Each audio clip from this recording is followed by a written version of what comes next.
والصلاة والسلام على أشرف الأنبياء والمرسلين محمد وعلى آله الطيبين الطاهرين وعلى صحابته الغر المحجلين وعلى من تبعهم بإحسان إلى يوم الدين. أما بعد، يقول الله سبحانه وتعالى: اقتربت الساعة وانشق القمر. محترم حاضرین، اللہ تبارک و تعالیٰ نے اس دنیا کے اندر مختلف نشانیاں بنائی ہیں. نشانیوں کا مطلب یہ ہوتا ہے کہ ہم ان چیزوں کو دیکھ کر ہدایت کی جانب مائل ہوں. کچھ نشانیاں ایسی ہیں کہ ہمیں دیکھ کر یہ پتہ چلتا ہے کہ آگے جو ہونے والا ہے وہ خطرناک ہے. قرآن کریم کی بہت ساری آیات میں اللہ تبارک و تعالیٰ نے بہت ساری چیزوں کو نشانیوں سے تعبیر کیا ہے، اور نشانیوں کو ذکر کرنے کے بعد اللہ تبارک و تعالیٰ یہ ذکر فرماتا ہے کہ ان میں عقل مندوں کے لیے عبرت ہے. تو نشانیاں اللہ تبارک و تعالیٰ عبرت کے طور پہ ہمارے لیے بناتا ہے. ہم جب کسی راستے سے گزرتے ہیں تو ہم دیکھتے ہیں کہ راستے کے اوپر ایک بورڈ لگا ہوتا ہے، اور اس بورڈ سے ہمیں رہنمائی ملتی ہے کہ ہم کس طرف جا رہے ہیں، اور اس بورڈ سے ہمیں یہ پتہ چلتا ہے کہ کتنی مسافت باقی ہے اس جگہ تک پہنچنے کے لیے جس جگہ ہمیں پہنچنا ہے.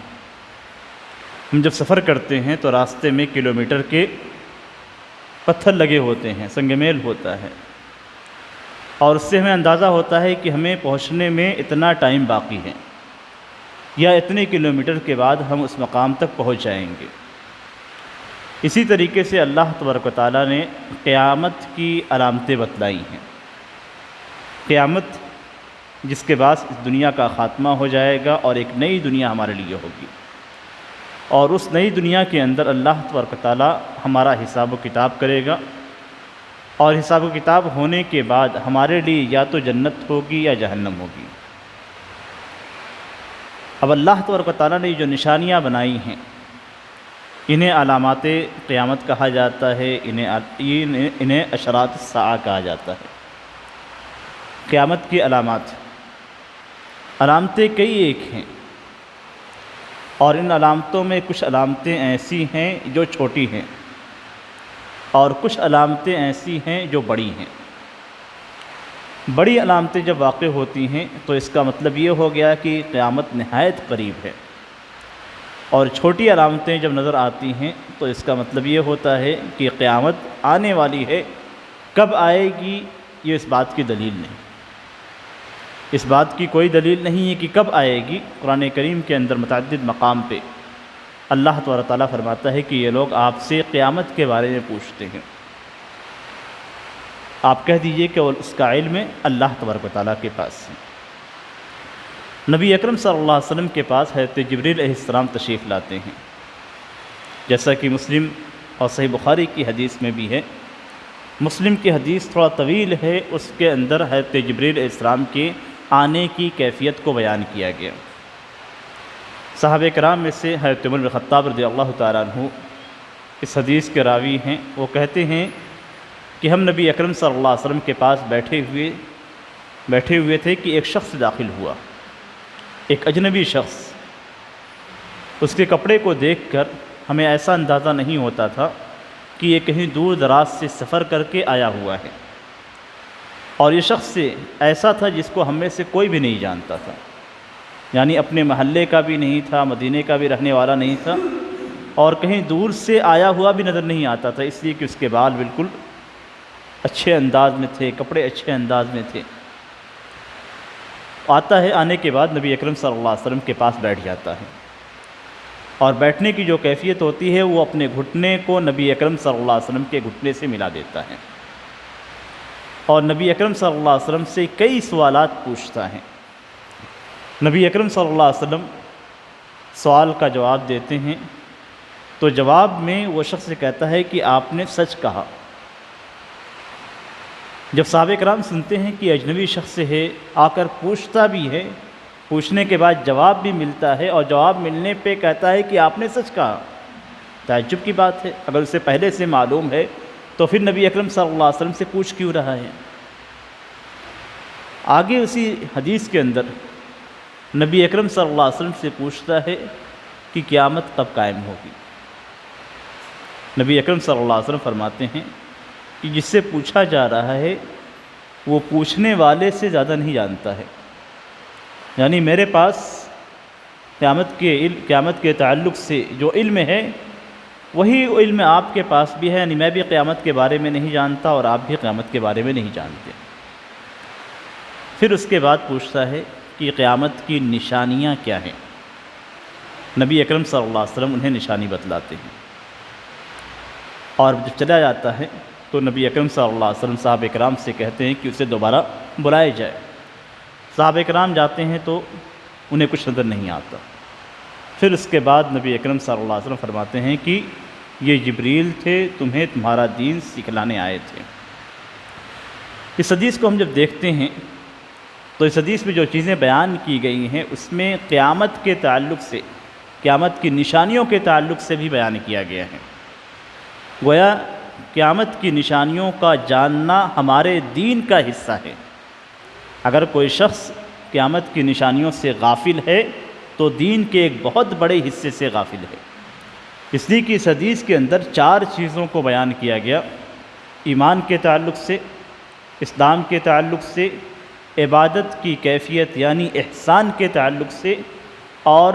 قیامت کی نشانیوں کے تعلق سے۔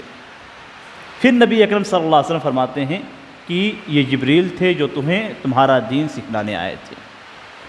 تو قیامت کی نشانیوں کا علم اور قیامت کی نشانیوں کے بارے میں جاننا یہ ہمارے دین کا ایک بڑا حصہ ہے۔ اور دین کا حصہ کیوں نہ ہو؟ جب ہم قیامت کی نشانیوں کے بارے میں جانیں گے تو وہ نشانیاں جن کے بارے میں ہمیں علم ہوگا 2 طرح کی ہیں۔ ایک وہ نشانیاں جو صرف نشانی کے طور پہ ہے اور وہ امت کے لیے بھلائی ہے۔ دوسری نشانیاں ایسی ہیں جو نشانی بھی ہیں اور اس کے اندر امت کے لیے برائی ہے، یعنی ایسی نشانیاں جو ہمارے لیے رحمت ہیں اور ایسی نشانیاں جو ہمارے لیے زحمت ہیں۔ اب قیامت کی جو نشانیاں ہیں ان میں بعض نشانیاں بڑی ہیں، بعض چھوٹی ہیں۔ قیامت کی جو چھوٹی نشانیاں ہیں ان کی تعداد بہت زیادہ ہے، اگر انہیں شمار کیا جائے تو 53 سے زیادہ نشانیاں ہیں جو قیامت کی چھوٹی چھوٹی نشانیوں میں سے ہیں۔ ان میں سے سب سے بہترین نشانی جو ہمارے لیے رحمت ہے، نبی اکرم صلی اللہ علیہ وسلم کا بھیجا جانا۔ نبی اکرم صلی اللہ علیہ وسلم فرماتے ہیں بعثت انا والساعۃ کہاتین، اور نبی اکرم صلی اللہ علیہ وسلم نے اپنی دونوں انگلیوں سے اشارہ فرمایا کہ مجھے اور قیامت کو اس طریقے سے بھیجا گیا جس طریقے سے 2 انگلیوں کے درمیان بہت زیادہ فاصلہ نہیں ہوتا، اسی طریقے سے میرے بعثت، میری نبوت اور قیامت کے درمیان بہت زیادہ فاصلہ نہیں ہے، یعنی میرے بعد قیامت قریب بہت دور نہیں ہے۔ اسی طریقے سے نبی اکرم صلی اللہ علیہ وسلم کی ایک حدیث ہے، اور یہ حدیث، اس حدیث کے اندر جو چیز بیان کی گئی ہے وہ چیز ہمارے لیے ایک بڑی مصیبت ہے۔ نبی اکرم صلی اللہ علیہ وسلم فرماتے ہیں کہ اعدد ستا قبل الساعہ، کہ 6 چیزوں کو بین یدی الساعہ، اعدد ستا بین یدی الساعہ موتی، کہ قیامت سے پہلے 6 چیزوں کو شمار کرو۔ یہ 6 چیزیں کیا ہیں جن کو شمار کرنے کا حکم نبی اکرم صلی اللہ علیہ وسلم نے دیا، جن کو گننے کا حکم دیا۔ آپ صلی اللہ علیہ وسلم پہلی چیز ذکر کرتے ہیں موتی، میری موت۔ نبی اکرم صلی اللہ علیہ وسلم کی موت گویا قیامت نبی اکرم صلی اللہ علیہ وسلم کی موت کے بعد ہی واقع ہوگی، اور یہ چھوٹی نشانیوں میں سے سب سے پہلی نشانی ہے کہ نبی اکرم صلی اللہ علیہ وسلم کی موت ہوگی۔ گویا نبی اکرم صلی اللہ علیہ وسلم کی موت قیامت کی چھوٹی نشانیوں میں سے ہے۔ پھر نبی اکرم صلی اللہ علیہ وسلم فرماتے ہیں ثم فتح بیت المقدس، پھر بیت المقدس کو آزاد کرایا جائے گا، اس کو فتح کیا جائے گا۔ یہ دونوں نشانیاں ہو چکی ہیں۔ ثم موتان یأخذ فیکم کقعاصی الغنم، پھر اس کے بعد بکثرت موت ہوگی، بہت زیادہ موت ہوگی، اور یہ موت تمہارے اندر جب واقع ہوگی تو اس طریقے سے جیسے بکریوں میں بیماریاں چلتی ہیں اور بکریوں میں بیماریاں واقع ہوتی ہیں تو سب بکریاں مرتی چلی جاتی ہیں، اسی طریقے سے تمہیں بیماری پکڑے گی اور تم مرتے چلے جاؤ گے، اور یہ چیز بھی واقع ہو چکی ہے۔ نبی اکرم صلی اللہ علیہ وسلم کے زمانے کے بعد حضرت عمر رضی اللہ تعالیٰ عنہ کے زمانے میں طاعون امواس کا واقعہ پیش آیا، اور اس واقعے کے اندر طاعون پھیلا، شام کے ایک مقام پہ، امواس کے مقام پہ طاعون پھیلا، اور یہ طاعون اس قدر شدید تھا کہ اس میں تقریباً 25,000 افراد شہید ہو گئے، جن میں صحابہ کرام کی ایک بڑی تعداد تھی۔ پھر نبی اکرم صلی اللہ علیہ وسلم چوتھی نشانی بتلاتے ہیں ثم استفادۃ المال حتى يؤتى الرجل 100 دینار فيظل ساخطا، کہ پھر اس کے بعد مال بہت زیادہ ہو جائے گا، مال کی فراوانی ہو جائے گی، یہاں تک کہ آدمی کو 100 دینار دیا جائے گا تو 100 دینار دینے کے بعد بھی وہ ناراض رہے گا،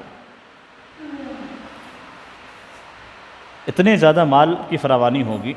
آج اگر آپ کسی کو پیسہ دینے جائیں، تھوڑا پیسے دیں گے تو وہ ناراض ہو جائے گا۔ آج ہمارے زمانے میں اگر دیکھا جائے، اس زمانے کے اندر تو مال بہت زیادہ ہے، مال کی فراوانی ہے، لوگوں کے پاس کروڑوں روپے ہیں، تھوڑے سے پیسے ان کے لیے کوئی اہمیت نہیں رکھتے،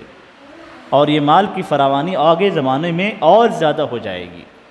یہاں تک کہ 100 دینار یعنی 100 سونے کے سکے اگر کسی شخص کو دیے جائے تو اس کو لینے کے بعد بھی اس کے چہرے پہ ناراضگی رہے گی۔ پھر نبی اکرم صلی اللہ علیہ وسلم فرماتے ہیں ثم فتنة لا يبقى بیت من العرب الا دخلته، پھر اس کے بعد فتنہ واقع ہوگا،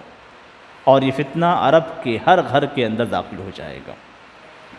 ثم فتنة تكون بینکم وبین بنی الاصفر، پھر اس کے بعد ایک صلح ہوگی۔ یہ چیزیں نبی اکرم صلی اللہ علیہ وسلم نے اس حدیث کے اندر ذکر کی ہے، جن میں 6 نشانیاں بیان کی گئی ہیں، اور یہ 6 نشانیاں قیامت کی چھوٹی نشانیوں میں سے ہیں۔ قیامت کی نشانیوں میں سے نبی اکرم صلی اللہ علیہ وسلم نے فتنے کا ذکر کیا کہ ان بین یدی الساعہ فتنا کقطع اللیل المظلم یصبح الرجل فیہا مؤمنا ویمسی کافرا ویمسی مؤمنا ویصبح کافرا۔ نبی اکرم صلی اللہ علیہ وسلم کی اس حدیث کے اندر جو چیز بیان کی گئی ہے، اس کو آج اگر ہم معاشرے کے اندر دیکھیں تو واضح انداز میں موجود ہے۔ فتنے اور شبہات اس قدر آج کے زمانے میں ہیں، چاہے وہ شہوات کے فتنے ہوں یا شبہات کے فتنے ہوں، چاہے وہ عقائد سے متعلق ہوں یا ہمارے ایمان سے متعلق ہوں،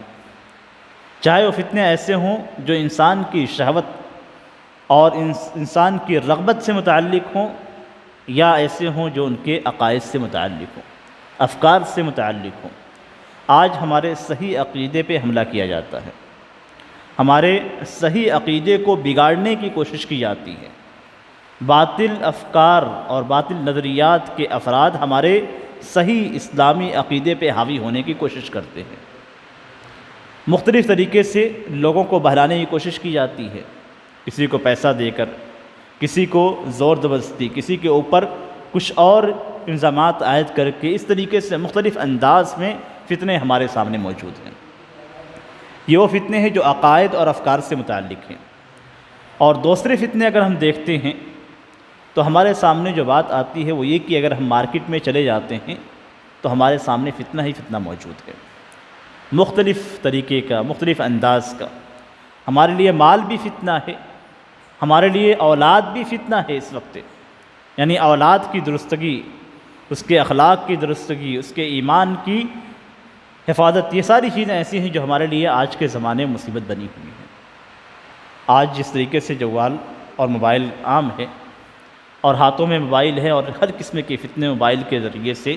ہمارے ذہن کو متاثر کر رہے ہیں، یہ چیز پہلے کسی زمانے میں نہیں تھی۔ نبی اکرم صلی اللہ علیہ وسلم اس حدیث کے اندر فرماتے ہیں کہ قیامت سے پہلے ایسے فتنے ہوں گے جس طریقے سے تاریک رات کے ٹکڑے ہوتے ہیں، تاریک رات کے حصے ہوتے ہیں، اس طریقے سے فتنے ہوں گے۔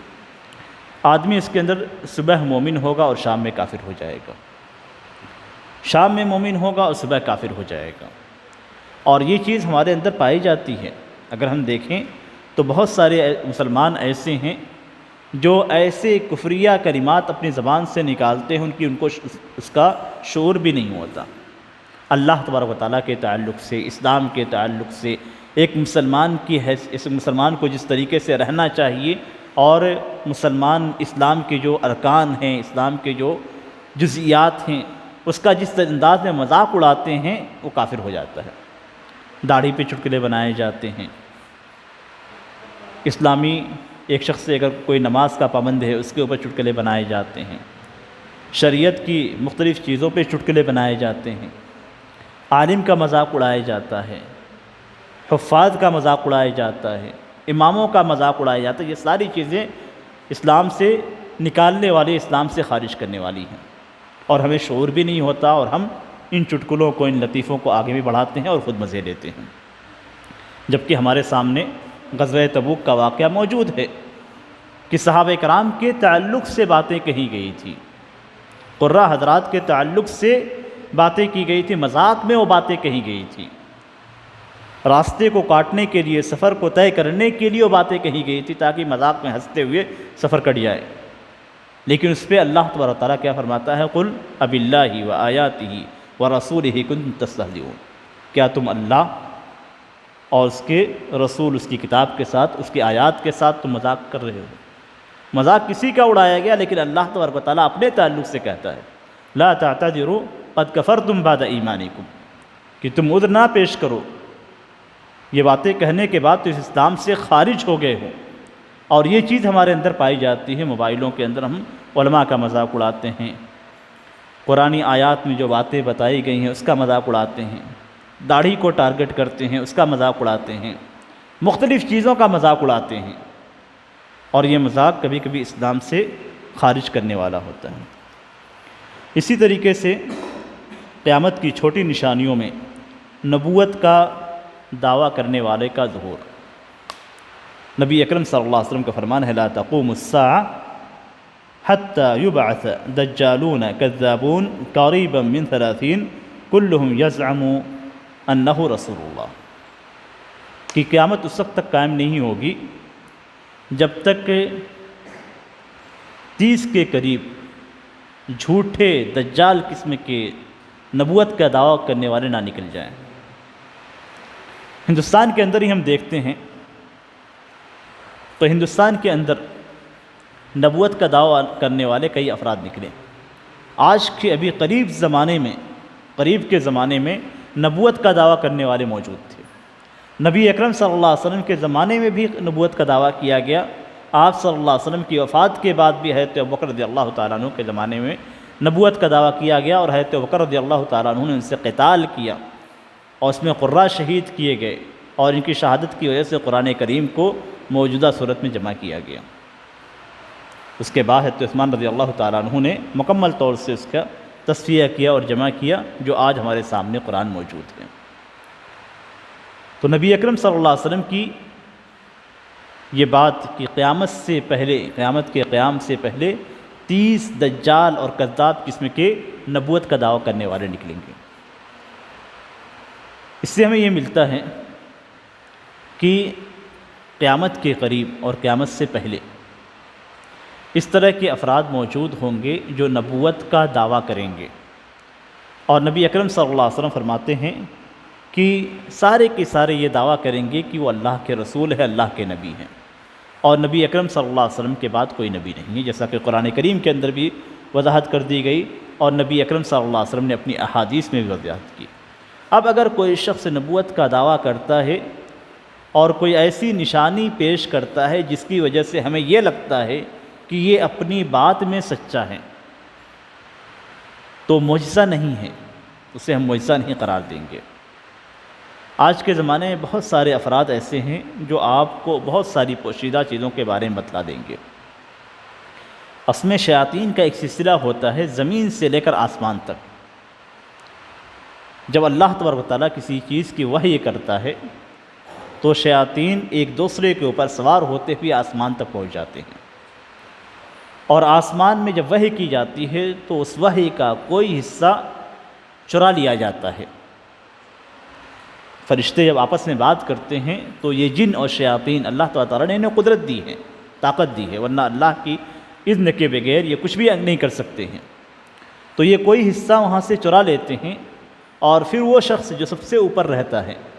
وہ اپنے سے بعد والے کو بتلاتا ہے، وہ اپنے سے بعد والے کو، اپنے سے بعد والے کو، یہاں تک کہ جو زمین پہ ہوتا ہے اس تک وہ بات پہنچتی ہے۔ کبھی تو بات اوپر سے لے کر نیچے تک پہنچ جاتی ہے، لیکن کبھی ایسا ہوتا ہے کہ بات کہنے سے پہلے ہی شہاب ثاقب جسے ہم دیکھتے ہیں یہ اس جن کو، شیطان کو مار دیتا ہے اور وہ راکھ ہو جاتا ہے اور بات نہیں پہنچتی ہے۔ جب بات پہنچتی ہے اس زمین والے کے پاس، اس زمین والے جن کے پاس یا شیطان کے پاس، تو یہ جن اور شیطان اس میں مزید جھوٹ ملاتا ہے،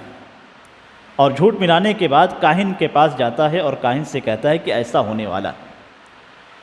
اب کاہن یا عامل یا بابا یہ کیا کرتے ہیں کہ لوگوں کو بتلاتے ہیں کہ اس طرح کی بات آگے پیش آنے والی ہے، تو ان کی باتوں پہ لوگ غور تو کرتے ہیں، لیکن جو جھوٹ ہوتا ہے اس پہ غور نہیں کرتے، جو سچ واقع ہو جاتا ہے، جو وحی کا حصہ ہوتا ہے اس پہ غور کرتے ہیں اور کہتے ہیں کہ اس شخص کے پاس خبر ہے، حالانکہ وہ خبر اللہ تبارک و تعالیٰ کی اذن سے اس شیطان تک پہنچتی ہے اور شیطان وہاں تک پہنچاتا ہے۔ یہ اصل میں طریقہ ہوتا ہے آسمان تک ان کے سلسلے کا اور آسمانی باتوں کا ایک کاہن یا عامل یا بابا تک پہنچنے کا۔ جہاں تک دوسری صورت ہوتی ہے، اور وہ یہ کہ آپ کے کسی پوشیدہ سامان کے تعلق سے ان کا بتلا دینا، یا آپ کی کسی بھی چیز کے تعلق سے ان کا خبر دینا، یا آپ کی کسی ایسی چیز کے تعلق سے جو چھپی ہوئی ہے اور انہیں معلوم ہو جانا، تو آج کے زمانے میں جو موجودہ وسائل ہیں اس کا بھی سہارا لیا جاتا ہے کہ آپ کیا باتیں کر رہے ہیں، اور جب آپ پہنچتے ہیں اس مقام تک اس سے پہلے وہ باتیں چرا لی جاتی ہیں۔ اور اس کے ساتھ ساتھ شیاطین آپ کے ساتھ ہیں، شیاطین آپ کے ساتھ مقرر کیے گئے ہیں۔ یہ شیاطین دوسرے شیاطین کو وہ باتیں پہنچاتے ہیں جو آپ کی راز کی باتیں ہوتی ہیں، جن کو آپ صرف جانتے ہیں۔ اب جب آپ کسی بابا کے پاس حاضر ہوتے ہیں تو اس سے پہلے شیاطین وہ باتیں اس بابا کو بتا چکے ہوتے ہیں، اور وہ بابا آپ کے سامنے، وہ عامل آپ کے سامنے ان باتوں کو رکھتا ہے جس کا علم آپ کو ہے۔ آپ حیران ہو جاتے ہیں، پریشان ہو جاتے ہیں، اور یہ سمجھتے ہیں کہ اس شخص کے پاس غیب کا علم ہے یا اس کی جانب وحی کی جاتی ہے، جبکہ نہ کوئی وحی ہوتی ہے بلکہ پورا کی پورا شیطانی عمل ہوتا ہے۔ پہلی صورت میں بھی شیطانی عمل ہوتا ہے، آسمان سے آئی ہوئی بات کے تعلق سے بھی شیطانی عمل ہوتا ہے، آپ کی اپنی ذات کے تعلق سے، اپنے راز کے تعلق سے جو باتیں ہوتی ہیں وہ بھی شیطانی عمل ہوتا ہے۔ تو دونوں صورتوں میں شیطان کا عمل ہوتا ہے، لیکن آدمی یہ سمجھتا ہے کہ سامنے والا بہت پہنچی ہوئی ہستی ہے اور بہت پہنچی ہوئی شخصیت ہے، اور اس طریقے سے کوئی شخص اگر نبوت کا دعویٰ کرتا ہے تو جادوگروں کے مماثل ہوتا ہے اور جادوگروں کی طرح ہوتا ہے۔ جس طریقے سے جادوگر آپ کی نظروں کو پھیرتے ہیں اور جادو کرتے ہیں آپ کے سامنے، آپ کو نظر آتا ہے کہ جو چیز سامنے حقیقت میں تھی وہ چیز تبدیل ہو چکی ہے، بالکل یہی حربہ نبوت کا دعویٰ کرنے والے اختیار کرتے ہیں۔ ان کے پاس جادو ہوتا ہے، اسی جادو کے سہارے سے وہ چیزوں کو تبدیل کرتے ہیں، آپ کی نظروں کو پھیرتے ہیں اور آپ کو لگتا ہے کہ یہ معجزہ دکھا رہے ہیں۔ اس لیے کہ قرآن کریم کے اندر جب ہم پڑھتے ہیں حضرت موسیٰ علیہ السلام کے تعلق سے، تو ہم دیکھتے ہیں کہ موسیٰ علیہ السلام اپنی چھڑی کو پھینکتے ہیں تو سانپ میں تبدیل ہو جاتا ہے۔ اب یہی کیفیت اگر ہم دیکھتے ہیں جادوگروں کے تعلق سے تو بالکل وہی کیفیت ہے جو حضرت موسیٰ علیہ السلام کی کیفیت ہے۔ ان کے بعد بھی رسیاں تھیں، ڈنڈے تھے، انہوں نے پھینکے اور وہ رسیاں اور ڈنڈے حرکت کرتے ہوئے نظر آئے، سانپ بنتے ہوئے نظر آئے۔ اب ادھر بھی دیکھتے ہیں تو حضرت موسیٰ علیہ السلام کی کیفیت بھی وہی ہے، دونوں کی کیفیت ایک جیسی نظر آتی ہے۔ اسی لیے نبی اکرم صلی اللہ علیہ وسلم نے تنبیہ کر دی ہے کہ میرے بعد کوئی نبی نہیں ہوگا۔ نبی اکرم صلی اللہ علیہ وسلم نے قیامت کی چھوٹی نشانیوں میں سے جو نشانیاں ذکر کی ہیں ان میں یہ کہ حجاز کے اندر ایک آگ پھیلے گی، حجاز کے اندر ایک آگ پھیلے گی۔ نبی اکرم صلی اللہ علیہ وسلم فرماتے ہیں لا تقوم الساعة حتى تخرج نار من ارض الحجاز تضيء اعناق الابل ببصرہ، کہ قیامت اس وقت تک قائم نہیں ہوگی جب تک ارض حجاز سے، حجاز کا علاقہ خیبر، مدینہ، مکہ، طائف اور اس سائڈ کے جو علاقے ہیں یہ حجاز کے علاقے کہلاتے ہیں۔ حجاز کی زمین سے ایک آگ نکلے گی جس سے بصرہ کے اندر یعنی شام کے اندر اونٹوں کی گردنیں روشن ہو جائیں گی، یعنی اتنی روشنی ہوگی کہ شام کے اندر قافلے اس روشنی میں چلیں گے، اور یہ چیز مدینہ کے اندر پیش آ چکی ہے۔ نبی اکرم صلی اللہ علیہ وسلم کی بتلائی ہوئی یہ نشانی مدینہ کے اندر پیش آ چکی ہے۔ مدینہ کے اندر جو واقعہ پیش آیا اس واقعے کے اندر یہی تھا کہ کئی پہاڑ ایسے تھے جن میں سے آگے نکلی اور کافی مدت تک وہ آگے جلتی رہی، اور نادوں آگ کی تفش یعنی اس کی تپش مدینے والے محسوس نہیں کرتے تھے۔ آگ جلتی رہی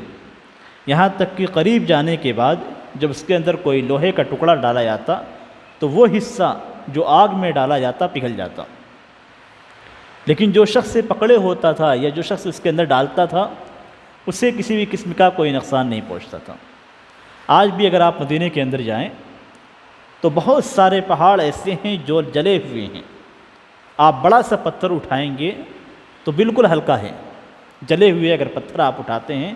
تو بالکل ہلکا آپ کو نظر آئے گا، آپ ایک ہاتھ میں اتنا بڑا پتھر اٹھا سکتے ہیں، جبکہ آپ کے لیے بمشکل اتنا بڑا پتھر اٹھانے کے لیے آپ کو کتنی محنت کرنی پڑے گی، اپنی کتنی قوت صرف کرنی پڑے گی وہ آپ جانتے ہیں اچھی طریقے سے۔ لیکن جلے ہوئے پتھر آج بھی موجود ہیں اور بالکل واضح انداز میں نظر آتا ہے کہ یہ پتھر جلے ہوئے ہیں، اس لیے کہ اس کے اندر سوراخ ہیں اور پگھلے ہوئی کیفیت میں ہیں۔ تو نبی اکرم صلی اللہ علیہ وسلم کی یہ نشانی بھی ظاہر ہو چکی ہے۔ نبی اکرم صلی اللہ علیہ وسلم نے ایک اور نشانی بتائی ہے، صنفانی من اہل النار لم ارہما، کہ جہنم کے دو قسم کے افراد ہیں جن کو میں نے ابھی تک نہیں دیکھا۔ قوم معہم سیات کاذناب البقر یضربون بها الناس، ایک ایسی قوم ہوگی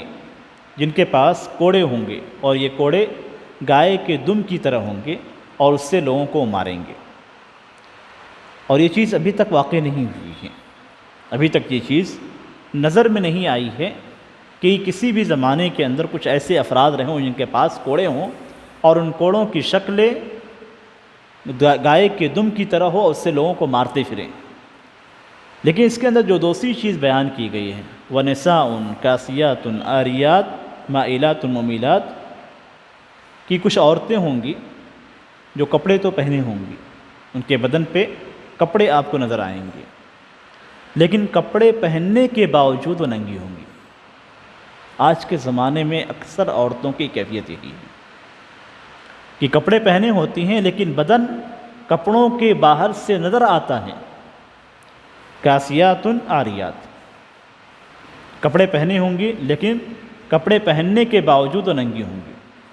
مائلات ممیلات، یہ میں مسلم عورتوں کی بات کر رہا ہوں جو ہمارے معاشرے کے اندر پائی جاتی ہیں۔ یہ عورتیں خود مائل ہونے والی ہوں گی اور دوسروں کو بھی مائل کریں گی، یعنی ان کی کیفیت ایسی ہوگی کہ وہ خود مائل ہوں گی مردوں کی جانب اور خود ایسی حالت میں ہوں گی کہ عورتوں کو اپنی جانب مائل کریں گی۔ رؤوسہن کاسنام البخت المائلہ، کہ ان کے بال اس طریقے سے ہوں گے جس طریقے سے بختی اونٹوں کی کوہان ہوتی ہے۔ بختی اونٹوں کی کوہان اوپر کو ابھری ہوئی ہوتی ہے، نوکیلی، اور ہم دیکھتے ہیں اپنے مارکیٹ کے اندر اپنی مسلم بہنوں کو تو اپنے جوڑے سر کے اوپر بنائے ہوتے ہیں یا سر کے پچھلے حصے میں بناتی ہیں، اور جب آپ دیکھیں گے تو بالکل بختی اونٹوں کے کوہان کی طرح آپ کو نظر آئے گی۔ نبی اکرم صلی اللہ علیہ وسلم ایسی عورتوں کے تعلق سے کیا فرماتے ہیں؟ آج ہمارے معاشرے کے اندر جو عورتیں ہیں دو قسم کی ہیں. ایک وہ عورتیں ہمارے معاشرے کے اندر جن کو ہم دیکھتے ہیں وہ عورتیں ایسی ہیں. ایک وہ عورتیں ہیں جن کے پاس کپڑے تو موجود ہے لیکن کپڑے کے باوجود ان کا بدن جھلک رہا ہے. اور دوسری وہ عورتیں ہیں جو مسلم عورتیں ہیں, کپڑوں کے اندر ہیں بلکہ پورے نقاب اور برقعے کے اندر, حجاب کے اندر موجود ہیں, پورے بدن پہ حجاب ہیں, لیکن یہ حجاب ایسا خراب ہے کہ جس کو حجاب کہنا ہی غلط ہے. یعنی اس قدر ٹائٹ یا اس طرح کے کپڑے استعمال کر رہی ہیں کہ بدن کا ہر عضو بالکل واضح نظر آ رہا ہے. کاسیات عاریات, ننگی عورتیں کیسی ہوتی ہیں کہ بدن کا ہر پارٹ ان کو آپ کو نظر آتا ہے. اور یہ عورتیں بھی ایسی ہیں جو کپڑے بھی پہنے ہوئی ہیں, پورے بدن پہ کپڑے ہیں, پورے بدن کا حصہ چھپا ہوا ہے, لیکن اس کے باوجود کیا ہے؟ عاریات, بالکل ننگی ہیں. یعنی اگر آپ ان کا اسکیچ بنانا چاہیں تو بآسانی آپ بنا سکتے ہیں. یعنی اس قدر اپنے مفاتن کو, اپنے فتنے کی جگہوں کو بالکل ظاہر اور باہر کی ہوئی ہیں. ان کے بدن کا ایک ایک حصہ بالکل واضح ہے. اور اس میں دو چیزیں ہیں, ایک تو بالکل ٹائٹ لباس پہنتی ہیں, نقاب اور برقع بالکل ٹائٹ ہوتا ہے, بدن کے اوپر بالکل چست ہوتا ہے. اور دوسری جو چیز ہے وہ یہ کہ اتنا لوز کپڑا استعمال کرتے ہیں کہ بدن کے ایک ایک حصے کو بالکل واضح کر دیتا ہے. یہ کسی بھی صورت میں حجاب نہیں ہے بلکہ یہ بے حجابی ہے. اور ان کے لیے نبی اکرم صلی اللہ علیہ وسلم نے فرمایا کہ نساء کاسیات عاریات, عورتیں ہوں گی, کپڑے ہی پہنے ہوں گی لیکن اس کے باوجود وہ ننگی ہوں گی. نبی اکرم صلی اللہ علیہ وسلم ان کے تعلق سے کیا فرماتے ہیں؟ لا يدخلن الجنہ, یہ جنت میں داخل نہیں ہوں گی. یہ نہیں کہا کہ کفار کی عورتیں ہیں وہ جنت میں داخل نہیں ہوں گی, عام صفت بیان کی گئی ہے جن کے اندر بھی پائی جائے گی, کافر ہو مسلم ہو,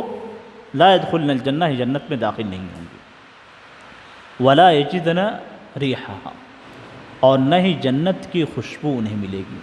ایک تو جنت میں داخل ہونا, ایک جنت کی خوشبو پانا, اور جنت کی خوشبو کے بارے میں نبی کریم صلی اللہ علیہ وسلم فرماتے ہیں کہ اس کی خوشبو 40 سال کی مسافت سے جانی جائے گی. 40 سال کی مسافت کتنی ہے آپ سوچ سکتے ہیں. وہاں سے اس کی خوشبو ملتی ہے لیکن ان کو اس کی خوشبو بھی نہیں ملے گی, اور یہ قیامت کی نشانیوں میں سے ہیں. نبی اکرم صلی اللہ علیہ وسلم نے قیامت کی نشانیوں میں علم کا چلا جانا, جہالت کا ظاہر ہونا, زنا کا پھیلنا, اور کثرت کے ساتھ شراب کا پینا اور اس کو حلال سمجھنا. معاشرے میں اگر دیکھیں تو شرعی علم مفقود ہے, جہالت بالکل عام ہے, زنا بالکل پھیلا ہوا ہے, منتشر ہے اور عام ہے. اسی طریقے سے شراب پینے والوں کی مسلمانوں میں کتنی بڑی تعداد ہے, اگر غور کیا جائے تو شاید ہی کوئی گھرانہ اس سے محفوظ ہے, اور یہ قیامت کی نشانیوں میں سے شمار کیا گیا. نبی اکرم صلی اللہ علیہ وسلم فرماتے ہیں ان من اشراط الساعة ان يرفع العلم ويكثر الجهل ويكثر الزنا ويكثر شرب الخمر ويقل الرجال ويكثر النساء حتى يكون ل50 امرأة القيم الواحد. صحیح بخاری کی روایت ہے کہ قیامت کی نشانیوں میں سے علم کو اٹھا لیا جائے گا. قیامت کی نشانیوں میں سے ایک نشانی یہ بھی ہے کہ علم کو اٹھا لیا جائے گا. اور علم کس طریقے سے اٹھایا جائے گا؟ دوسری احادیث میں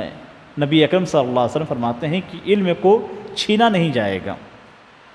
علم کو ایسا نہیں کہ چھین کر ختم کر دیا جائے گا, موجود ہے اور چھین لیا جائے گا, نہیں,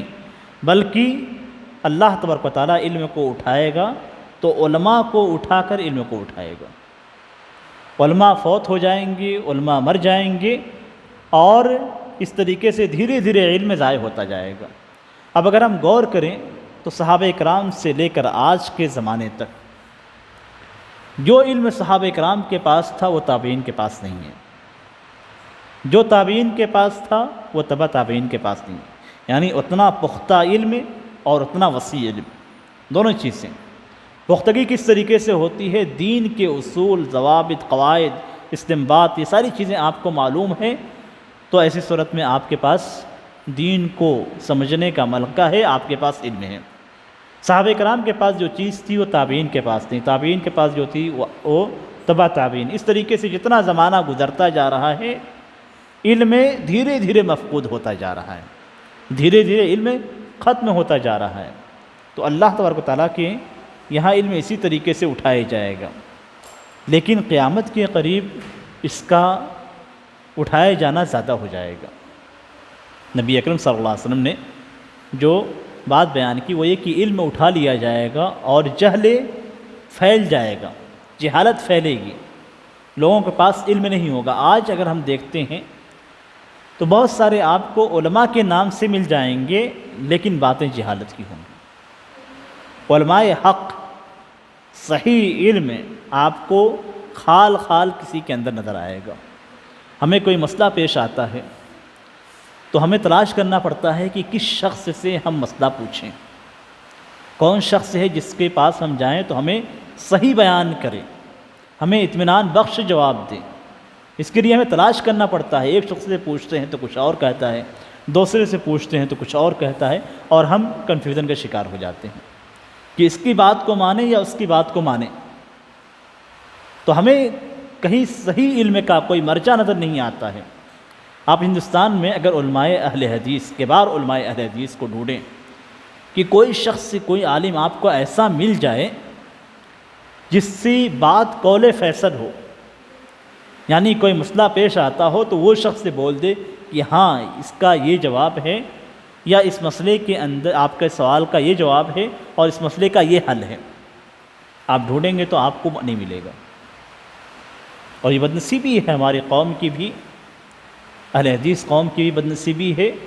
اور اس کے اندر اس بات کی دلیل ہے کہ علم میں اٹھایا جا رہا ہے، جو کہ اس حدیث کے اندر بیان کیا گیا۔ نبی اکرم صلی اللہ علیہ وسلم مزید فرماتے ہیں کہ زنا عام ہو جائے گا، شراب کا پینا بالکل عام ہو جائے گا، آدمی کم ہو جائیں گی، عورتیں زیادہ ہو جائیں گی۔ اور یہ چیز اب نظر آنے لگی ہے کہ عورتوں کی تعداد زیادہ ہے۔ کس طریقے سے اس کا اندازہ ہوتا ہے کہ جب کسی بچی کے لیے رشتہ تلاش کرنے جائیں گے تو آپ کو رشتہ آسانی سے نہیں ملتا ہے، آسانی سے آپ کو رشتہ نہیں ملے گا۔ آپ معلوم کریں گے تو ہاں فلاں کی شادی اور فلاں کی منگنی ہو چکی ہے، اس طرح سے باتیں آپ کو ملیں گی۔ یعنی بہترین لڑکا تلاش کرنا اور معاشرے کے اندر ڈھونڈنا، یہ بھی ہمیں نظر آتا ہے کہ عورتیں زیادہ ہیں، بچیاں زیادہ ہیں جن کی شادیاں نہیں ہوئی، لڑکے کم ہیں جن کی شادیاں ہو چکی ہیں، لڑکے زیادہ ہیں جن کی شادیاں ہو چکی ہیں، جن کی نہیں ہوئی وہ کم ہیں۔ تو یہ چیز محسوس ہو رہی ہے اس معاشرے کے اندر۔ تو نبی اکرم صلی اللہ علیہ وسلم فرماتے ہیں کہ آدمی کم پڑ جائیں گے، عورتیں زیادہ ہو جائیں گی، یہاں تک کہ 50 عورتوں کے لیے صرف ایک نگہبان ہوگا، ایک گھر کا ذمہ دار ہوگا۔ یہ قیامت کے قریب مزید اس طریقے سے ہوگا۔ آج تو اگر گھر کے اندر 5 ہیں تو ٹھیک ہے، الحمدللہ غنیمت ہے، لیکن اس زمانے کے اندر جب قیامت مزید قریب آ جائے گی تو آدمی بہت زیادہ کم ہو جائیں گے، اور اس کی وجہ یہ ہوگی کہ قتل و غارت گری عام ہو جائے گی، لوگوں کو قتل کیا جائے گا، مردوں کو قتل کیا جائے گا، تو یہ ساری چیزیں پیش آئیں گی۔ اسی طریقے سے قیامت کی نشانیوں میں سے جو چیز بیان کی گئی ہے، جس پہ افسوس بھی کرنا چاہیے، وہ یہ کہ مساجد کو خوب سجایا جائے گا، خوب رگ و روغن کیا جائے گا، اس کو اچھے انداز میں ٹائل اور دوسری چیزوں سے مزین کیا جائے گا۔ نبی اکرم صلی اللہ علیہ وسلم کی حدیث ہے، جیسا کہ سنن نسائی کے اندر ہے، من اشراط الساعہ ان یتباہی الناس فی المساجد، قیامت کی نشانیوں میں سے یہ ہے کہ لوگ مساجد کو خوبصورت بنانے میں ایک دوسرے سے مقابلہ کریں گے۔ آج مقابلہ موجود ہے، کسی مسجد والے اگر خرچ کرتے ہیں اور اچھی مسجد تعمیر کرتے ہیں تو وہیں قریب میں دوسرے افراد یہ جذبہ رکھتے ہیں کہ ہماری مسجد ان کی مسجد سے زیادہ خوبصورت ہو، ہمارا ممبر ان کے ممبر سے زیادہ خوبصورت ہو، ہمارا محراب اور اس کے نقش و نگار ان شخص کے اس مسجد کے محراب سے زیادہ بہتر ہو۔ ہماری کوشش الٹی ہونی چاہیے، کہ ہمارے مصلیان کی تعداد اس مسجد کے مصلیان سے زیادہ ہو۔ ہر مسجد کے امام کو، ہر مسجد کے ذمہ دار کو، بلکہ ہر مسجد کے ہر مصلی کا یہ فریضہ بنتا ہے کہ وہ مسجد کی تعداد کو بڑھائے، مساجد میں مصلیان کی تعداد کو بڑھائے۔ جتنا خرچ آج ہم مسجد کے اوپر کرتے ہیں، اگر یہی خرچ ہم مسجد کے امام پہ اور مسجد کے مؤذن پہ یا کسی ایک شخص پہ کریں کہ اس کی ذمہ داری یہ ہے کہ لوگوں کو نماز کی دعوت دے، تو یہ ہم نیک کام انجام دیں گے۔ جس قدر مساجد پہ پیسے خرچ کیے جاتے ہیں، اور اس پہ افسوس بھی ہوتا ہے، یہ اتنے پیسے مساجد کے بنانے پہ اور اس کو مزین کرنے پہ، بنانے پہ نہیں زیادہ خرچ ہوتے ہیں، مزین کرنے پہ جتنے خرچ کیے جاتے ہیں، اتنے پیسوں میں امت کے لیے، قوم کے لیے ایک ہاسپٹل تیار ہو سکتا ہے، اتنے پیسوں میں ایک عام اسکول تیار ہو سکتا ہے۔ لیکن امت کے لیے صرف یہ ہے کہ ہماری مسجد اچھی ہو، ہم جس مسجد میں نماز پڑھتے ہیں وہ خوبصورت ہو، اس کے مقابل میں دوسری مساجد نہ ہو۔ مساجد کی تزئین سے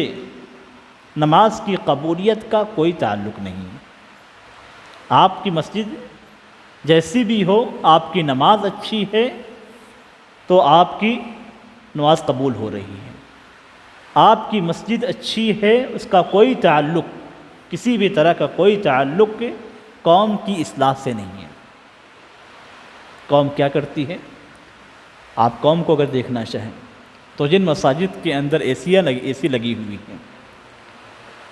ان مساجد میں جب مصلیان آتے ہیں تو ظہر سے لے کر عصر تک پڑے رہتے ہیں۔ اور اگر آپ تصویریں جو شیئر کی جاتی ہیں اس پہ غور کریں گے تو آپ کو اے سی نظر آئے گی، اے سی کے ساتھ ساتھ مصلیان سوئے ہوئے نظر آئیں گے۔ ایسا نہیں ہے کہ اس اے سی کا فائدہ یہ ہے کہ مصلیان زیادہ تعداد میں آئیں اور فائدہ اٹھائیں۔ فائدہ کس طریقے سے اٹھایا جاتا ہے؟ سو کر اٹھایا جاتا ہے۔ گویا مساجد کو ہم نے ایک طریقے سے بیڈ روم بنا دیا ہے، اور یہ چیز موجود ہے، آپ جہاں بھی دیکھیں، رمضان کے مہینے بالخصوص یہ چیز آپ پائیں گے، جبکہ مساجد کے اندر جو اہتمام کیا جاتا ہے مصلیان کے لیے، قوم کے جو پیسے لگائے جاتے ہیں، اس کا مقصد یہ ہوتا ہے کہ مصلیان کو آسانی ہو اور آرام سے وہ عبادت کریں۔ ہونا تو یہ چاہیے کہ ہر شخص سے اس اے سی کا فائدہ اٹھاتے ہوئے قرآن کریم کو سامنے رکھے، تلاوت کرے، کوئی شخص دعا میں مصروف ہو، لیکن پوری کی پوری قوم ایک دوسرے کے ساتھ سوتی ہوئی نظر آئے گی۔ اور یہ جو نبی اکرم صلی اللہ علیہ وسلم نے بتلایا ہے اس حدیث کے اندر کہ قیامت کی نشانیوں میں سے ہیں، ان نشانیوں میں سے ایک چیز یہ بھی ہے کہ ہم اے سی لگا کر اپنی مسجد کو مزید مزین کرتے ہیں۔ نبی اکرم صلی اللہ علیہ وسلم کی ایک دوسری حدیث ہے جس میں قیامت کی نشانیوں میں سے ایک نشانی بیان کی گئی ہے، اور یہ حدیث جبریل کے اندر ہے، اذا وسأخبرك عن اشراطها اذا ولدت الامة ربتها۔ آج کے زمانے میں اگر ہم دیکھتے ہیں تو ماں کا جو مقام ہے اسلام کے اندر، اور ایک بیٹی کو جس احترام اور ادب کے ساتھ اپنی ماں کے ساتھ رہنا چاہیے، وہ چیز ہمیں نظر نہیں آتی۔ ماں باپ اپنی اولاد سے ڈرتے ہیں، ماں باپ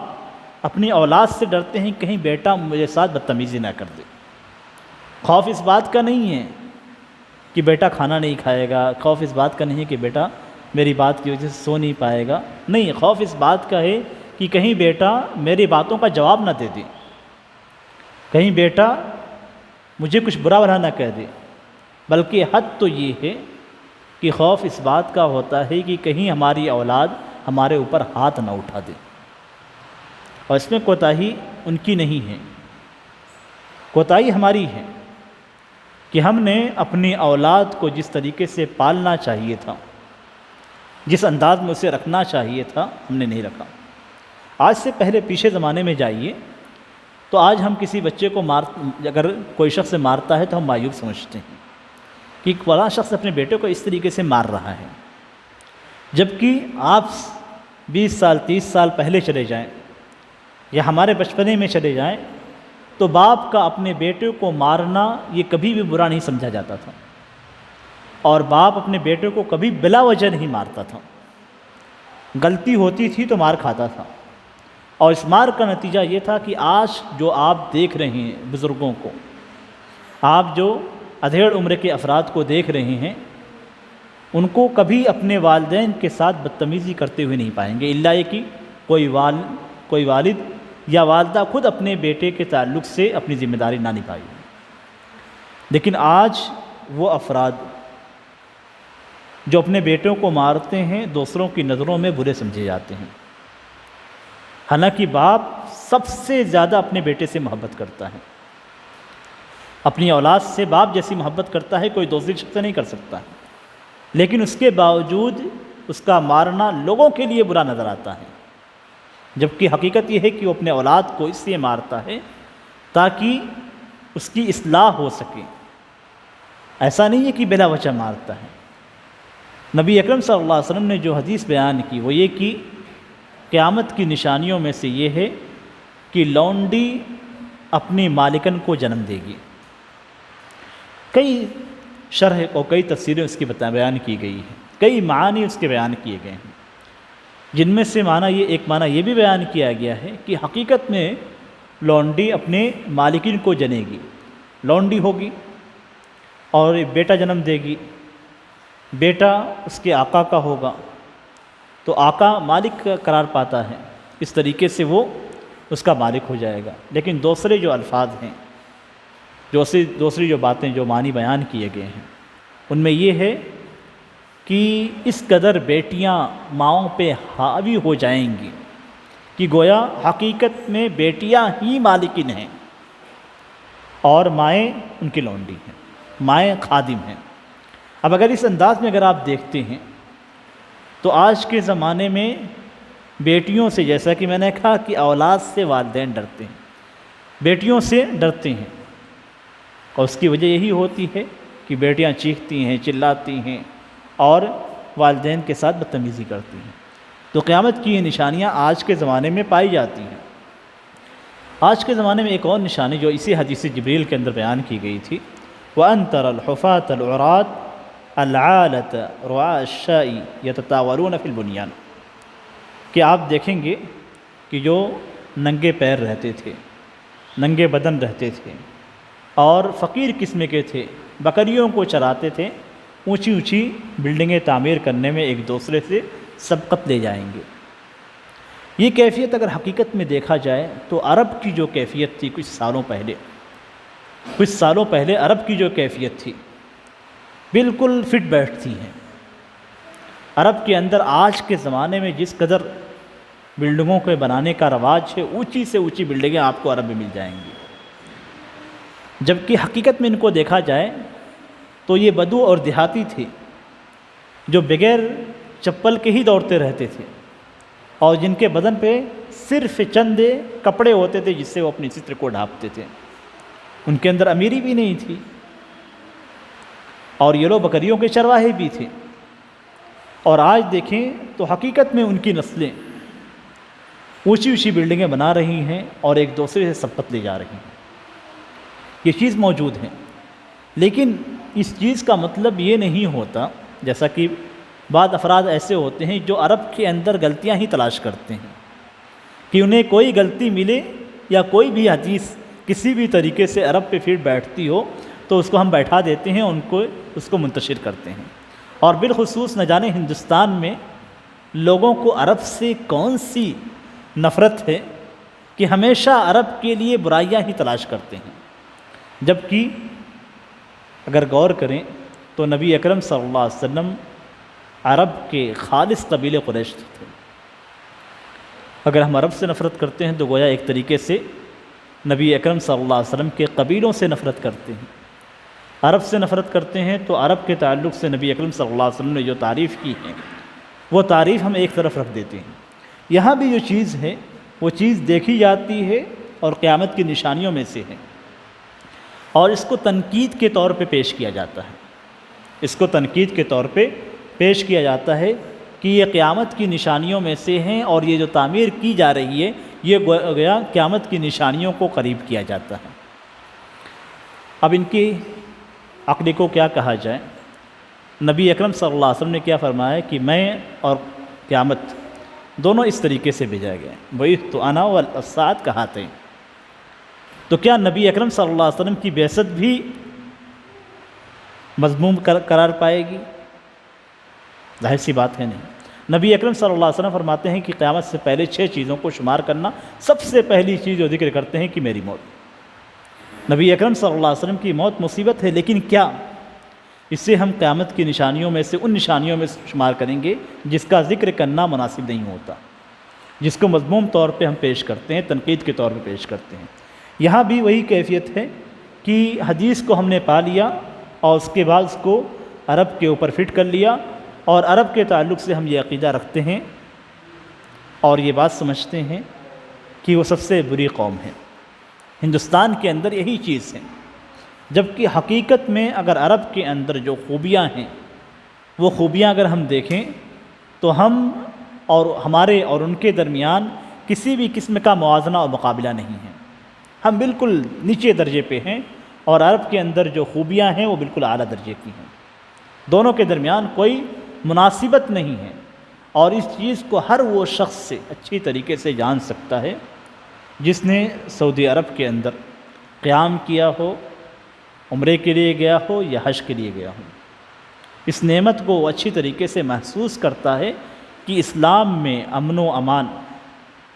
اسلام کے اندر عقیدے کی اہمیت، اسلام کے اندر اعمال کی اہمیت جس قدر عرب کے یہاں ہے کسی دوسرے کے یہاں نہیں ملتی۔ عرب کا ایک شخص، ایک عام شخص جب مسجد میں داخل ہوتا ہے، ہم داخل ہوتے ہیں، بیٹھے رہتے ہیں، گپ شپ بھی کرتے ہیں، بازو والے سے بات بھی کرتے ہیں، یا یوں ہی بیٹھے رہتے ہیں۔ عرب کے اشخاص کو جب آپ دیکھیں گے، افراد کو، تو جب وہ مسجد کے اندر داخل ہوتے ہیں، سنت ادا کی، تحیۃ المسجد پڑھی، قرآن اٹھایا، پڑھنے لگے، یا پھر دعا میں اذکار میں مصروف ہو گئے۔ یہ چیزیں ہمارے یہاں مساجد میں نظر نہیں آتی ہیں۔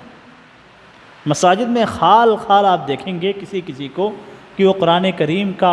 کی تلاوت اپنی سنت کی ادائیگی کے بعد کرتا ہو، یا ہاتھ اٹھا کر اللہ سے دعا کر رہا ہوں۔ اور یہ چیزیں عرب کے اندر بالکل عام ہیں۔ ان کی آفسوں میں بھی قرآن رکھا ہوا ہوتا ہے، جیسے وہ فارغ ہوتے ہیں قرآن اٹھا کر پڑھنا شروع کر دیتے ہیں۔ ان کی آفسوں میں بھی، ڈیوٹی کے ٹائم میں بھی، جب ان کے پاس کوئی کام نہیں ہوتا تو ایسا نہیں کہ 4-5 بیٹھ گئے اور گپ کرنے لگے۔ کبھی کبھی ہوتا ہے، کبھی کبھی بیٹھتے ہیں، کسی مسئلے پہ گفتگو ہو جاتی ہے، لیکن عمومی طور پہ ان کے ہاں آپ جائیں گے تو آپ کو قرآن ان کے ٹیبل پہ نظر آئے گا، اور یہ چیز ہمارے یہاں کہیں بھی نہیں ملتی، حتیٰ کہ مدارس کے آفسوں میں بھی نہیں ملتی ہے۔ اس کے باوجود ہمارا معاملہ یہ ہے کہ ہم عرب کو تنقید کا نشانہ بناتے ہیں۔ نبی اکرم صلی اللہ علیہ وسلم نے جو نشانیاں بیان کی ان میں یہ ہے کہ قیامت کے قریب قتل بہت زیادہ ہوگا، اور آج اگر اخبارات آپ اٹھا لیں تو قتل کی خبروں سے بھرا پڑا ہوگا، اور ساتھ ہی ساتھ نہ جانے کتنے قتل ایسے ہیں جن کا ذکر اخبارات میں نہیں آتا۔ نبی اکرم صلی اللہ علیہ وسلم فرماتے ہیں لا تقوم الساعة حتى يكثر الحرج قیل وما الحرج قال القتل۔ مسلم کی روایت ہے کہ قیامت اس وقت تک قائم نہیں ہوگی جب تک حرج زیادہ نہ ہو جائے۔ نبی اکرم صلی اللہ علیہ وسلم سے پوچھا گیا کہ حرج کیا ہے، تو آپ نے فرمایا کہ قتل، یعنی قتل جب بہت زیادہ ہو جائے گا تو یہ قیامت کی نشانیوں میں سے ہے۔ یہ نشانیاں دھیرے دھیرے آپ کو قیامت تک لے جا رہی ہیں۔ میں نے شروع میں کہا تھا کہ جس طریقے سے آپ سفر کرتے ہیں تو آپ کو جگہ جگہ کلومیٹر کا بورڈ نظر آتا ہے، اسی طریقے سے یہ علامات بھی ہیں۔ جیسے آپ جانتے ہیں کہ ہاں دھیرے دھیرے آپ کسی شہر تک یا جس شہر تک آپ جانا چاہتے ہیں وہاں پہنچتے ہیں، اسی طریقے سے ایک ایک علامتیں آپ کو قیامت سے قریب کرنے والی ہیں۔ تو نبی اکرم صلی اللہ علیہ وسلم کا ایک حدیث ہے لا تقوم الساعة حتى يتقارب الزمان۔ آج ہم کہتے ہیں کہ ہمیں فرصت نہیں ہے، اکثر شکوہ ہوتا ہے ٹائم نہیں ملتا ہے۔ ہم کہتے رہتے ہیں برابر، ہر کسی کے زبان سے آپ پوچھیں کہ ٹائم ہی نہیں ملتا ہے کہ یہ کام انجام دیں، جبکہ مجھے اچھی طریقے سے یاد ہے اور ابھی بھی اس وقت کو میں یاد رکھتا ہوں کہ ہمارا جب بچپنا تھا تو ظہر کی نماز اور عصر کی نماز کے درمیان اتنا طویل وقفہ نظر آتا تھا کہ ہم تھک جاتے تھے کھیلتے کھیلتے، تھک جاتے تھے کھیلتے کھیلتے۔ ظہر کی نماز کے بعد کھانا کھانے کے بعد بچوں کے ساتھ کھیلنا، یعنی اس بچپنے کو میں یاد کرتا ہوں، بہت لیکن وہ چیز جو ہوتی تھی کہ اتنا لمبا وقفہ ہے کہ ہم تھک گئے۔ عصر کے بعد بھی ہم کھیلنے کے بعد، کھیلنے کا وقت تھا، کھیلنے کے بعد بھی وقت بچا رہتا تھا، اس کے بعد اذان ہوتی تھی، تھک کے ہم بیٹھے ہوتے تھے، پھر اذان ہوتی تھی، پھر ہم جاتے تھے نماز پڑھنے کے لیے۔ آج کے زمانے میں دیکھیے کب عصر ہوئی کب مغرب ہوئی ہمیں پتہ نہیں، کب ظہر کی نماز آپ نے پڑھی، کھانا کھایا، تھوڑا سا لیٹے کہ اذان ہونے لگی۔ نبی اکرم صلی اللہ علیہ وسلم کی حدیث میں اسی چیز کو بیان کیا گیا، حتی یتقارب الزمان، کہ زمانے قریب ہو جائیں گے، یعنی وقت بہت قریب نہ آئے گا۔ کب ہفتہ گزر جاتا ہے ہمیں احساس نہیں ہوتا، حالانکہ گھڑی وہی ہے، منٹ بھی اسی حساب سے چل رہا ہے اور گھنٹہ بھی اسی حساب سے چل رہا ہے، لیکن اس کے باوجود ہمیں ایسا لگتا ہے کہ وقت نہیں مل رہا ہے، اور حقیقت میں وقت نہیں ملتا، اور یہ قیامت کی نشانیوں میں سے ہے۔ نبی اکرم صلی اللہ علیہ وسلم کی ایک حدیث ہے، اور یہ حدیث بھی آج کے زمانے میں فٹ بیٹھتی ہے۔ میں صرف ان علامات کو ذکر کر رہا ہوں جو آج کے زمانے میں پائی جاتی ہیں یا پائی جا چکی ہیں۔ نبی اکرم صلی اللہ علیہ وسلم فرماتے ہیں وَلَا تَقُومُ السَّاعَةُ حَتَّى تَلْحَقَ قَبَائِلٌ مِّنْ أُمَّتِي بِالْمُشْرِكِينَ وَحَتَّى تَعْبُدَ قَبَائِلٌ مِّنْ أُمَّتِي الْأَوْثَانَ۔ قیامت اس وقت تک قائم نہیں ہوگی جب تک میری امت کے کچھ قبیلے مشرکین سے نہ مل جائیں۔ آپ دیکھیے، اخبار کھولیے، آپ کو کبھی کبھی یہ خبریں آپ کو ملتی رہیں گی کہ اتنے مسلمانوں کی گھر واپسی ہوئی، باقاعدہ ہون کیا جاتا ہے اور ان کے بارے میں اخبارات میں نشر کیا جاتا ہے، ناموں کو نشر کیا جاتا ہے۔ نبی اکرم صلی اللہ علیہ وسلم فرماتے ہیں کہ میری امت کے کچھ قبیلے، کچھ افراد مشرکین سے مل جائیں گے۔ ابھی تازہ واقعہ ہے وسیم رضوی کا۔ ویسے بھی شیعہ کافر ہیں اور اسلام کے اندر داخل ہی نہیں ہیں، اس لیے ان کے مرتد ہونے کا سوال ہی پیدا نہیں ہوتا ہے۔ جو اسلام میں داخل ہی نہیں ہے اس کے مرتد ہونے کا سوال پیدا، اور اس چیز پہ زیادہ بحث کرنے کی بھی ضرورت نہیں ہے اور نہ کسی کو افسوس کرنے کی ضرورت ہے۔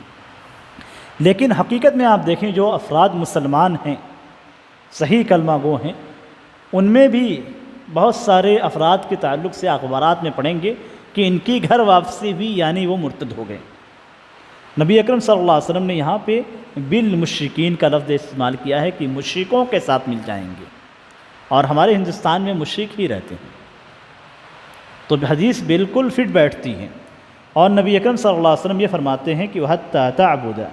قَبَائِلٌ مِّنْ أُمَّتِي الْأَوْثَانَ، اور یہاں تک کہ میری امت کے کچھ افراد، کچھ قبیلے غیر اللہ کی عبادت کریں گے۔ ایک تو مشرکین سے مل جانا، مشرک ہو جانا، دوسرا یہ کہ اسلام پہ قائم رہیں گے لیکن غیر اللہ کی عبادت کریں گے۔ آج ہم دیکھتے ہیں بہت سارے مسلمان ایسے ہیں جو قبروں کے پاس جاتے ہیں، قبر والے سے مانگتے ہیں۔ بہت سارے افراد ایسے ہیں جو کسی درخت سے، کسی دوسرے پتھر سے، کسی چیز سے غلط عقیدہ رکھتے ہیں اور اس کی پوجا کرتے ہیں۔ پوجا کی مختلف شکلیں ہیں، عبادت کی مختلف شکلیں ہیں۔ عبادت کی ہر وہ شکل جو اللہ کے لیے ہے، اگر کسی کے لیے کی گئی تو غیر اللہ کی عبادت ہے۔ اور وثن کا اطلاق ہر اس چیز پہ ہوتا ہے جس کی عبادت غیر اللہ کے طور پہ کی جاتی ہے، چاہے قبر ہو، چاہے دوسری کوئی بھی صورت ہو، ساری صورتوں کے تعلق سے وثن کا لفظ استعمال کیا جاتا ہے۔ اسی طریقے سے نبی اکرم صلی اللہ علیہ وسلم کا فرمان ہے کہ نیک لوگ ختم ہو جائیں گے۔ قیامت کی نشانیوں میں سے یہ ہے کہ نیک لوگ ختم ہوں گے۔ نبی اکرم صلی اللہ علیہ وسلم کا فرمان ہے لا تقوم الساعة حتى يأخذ الله شريطته من أهل الأرض، کہ قیامت اس وقت تک قائم نہیں ہوگی جب تک کہ اللہ تبارک و تعالی زمین کے اندر اپنے نیک افراد کو اٹھا نہ دے۔ اور بھی دوسری بہت ساری نشانیاں ہیں، لیکن ہم منتقل ہوتے ہیں بڑی نشانیوں کی جانب۔ جیسا کہ ذکر کیا گیا، چھوٹی نشانیاں 53 سے زائد ہیں، اور ان ساری نشانیوں کو ذکر کرنا مشکل ہے اور تفصیل کے ساتھ، لیکن قیامت کی بڑی نشانیاں کیا ہیں؟ ان میں پہلی چیز ہے مہدی منتظر کا خروج۔ مہدی علیہ السلام کے تعلق سے یہ بات سب سے پہلے ذکر کروں گا کہ اہل سنت والجماعت کے یہاں، یعنی صحیح عقیدے کے حاملین کے ہاں جو مہدی ہیں وہ مہدی نہیں ہیں جو شیعوں کے ہیں۔ شیعوں کے ہاں جو مہدی ہیں اس مہدی کا کوئی وجود نہیں ہے، اس مہدی کا کوئی وجود نہیں ہے، اور جس طریقے سے ان کی کتابوں میں مہدی کا ذکر کیا گیا ہے اس کو اگر ہم فٹ بیٹھائیں گے تو دجال پہ فٹ ہوگا، دجال پہ فٹ ہوگا۔ آگے دجال کے تعلق سے بھی ذکر کیا جائے گا اور کس طریقے سے حقیقت میں یہ ان کے ہاں دجال ہے وہ بھی بتایا جائے گا۔ مہدی جو ہمارے یہاں ہیں وہ نبی اکرم صلی اللہ علیہ وسلم کی نسل سے ہوں گے، حضرت فاطمہ علیہ السلام سے، یا حضرت فاطمہ رضی اللہ تعالیٰ عنہ کی نسل سے ہوں گے، اور حضرت حسین رضی اللہ تعالیٰ عنہ کی نسل سے آئیں گے، اور ان کا نام محمد ہوگا، ان کے والد کا نام عبداللہ ہوگا، یعنی جس طریقے سے نبی اکرم صلی اللہ علیہ وسلم کا نام ہے یہی نام ان کا بھی ہوگا۔ یہ پیدا ہوں گے اور پیدا ہونے کے بعد ان کے ہاں خروج ہے، ہمارے ہاں پیدائش ہے، دونوں میں فرق ہے۔ یہ 7 سالوں تک اس دنیا پہ حکومت کریں گے، پوری دنیا کو بالکل عدل و انصاف کے ساتھ بھر دیں گے، اور ان کی زمانے میں نعمتیں اس قدر ہوں گی کہ دوسری کسی زمانے میں نہیں پائی جائیں گی۔ آسمان سے بارش ہوگی، زمینیں اگیں گی، اور وہ نماز پڑھائیں گے، حضرت عیسیٰ علیہ السلام اسی وقت نازل ہوں گے۔ یہ ہمارے ہاں مہدی علیہ السلام کی کیفیت ہے۔ لوگ ان سے بیعت کرنے کے لیے جمع ہوں گے تو بھاگیں گے، لوگوں کو معلوم ہو جائے گا کہ مہدی علیہ السلام ہیں، ان کی پاکیزگی کی وجہ سے، ان کی نیکی کی وجہ سے، چونکہ نشانیاں احادیث کے اندر بیان کی گئی ہیں، اس لیے مسلمان جان لیں گے کہ یہی مہدی ہیں، کوشش کریں گے کہ ان کے ہاتھ پہ بیعت کر لیں تاکہ وہ مسلمانوں کے معاملات کو سنبھالیں اور باغ ڈور سنبھال لیں، لیکن وہ اس سے بچتے ہوئے بھاگیں گے، اور بھاگتے بھاگتے ان کو خانہ کعبہ کے پاس، حجر اسود کے پاس ان سے بیعت لی جائے گی۔ اس کے بعد حضرت مہدی علیہ السلام 7 سال تک اس سے دنیا پہ حکومت کریں گے اور دنیا کو عدل و انصاف کے ساتھ بھر دیں گے۔ مہدی علیہ السلام کے خروج کے تعلق سے جو احادیث ہیں وہ صحیح احادیث ہیں۔ میں آپ کو یہ بھی بتلاتا چلوں کہ ہمارے اہل سنت کی جانب منسوب ہونے والے بہت سارے افراد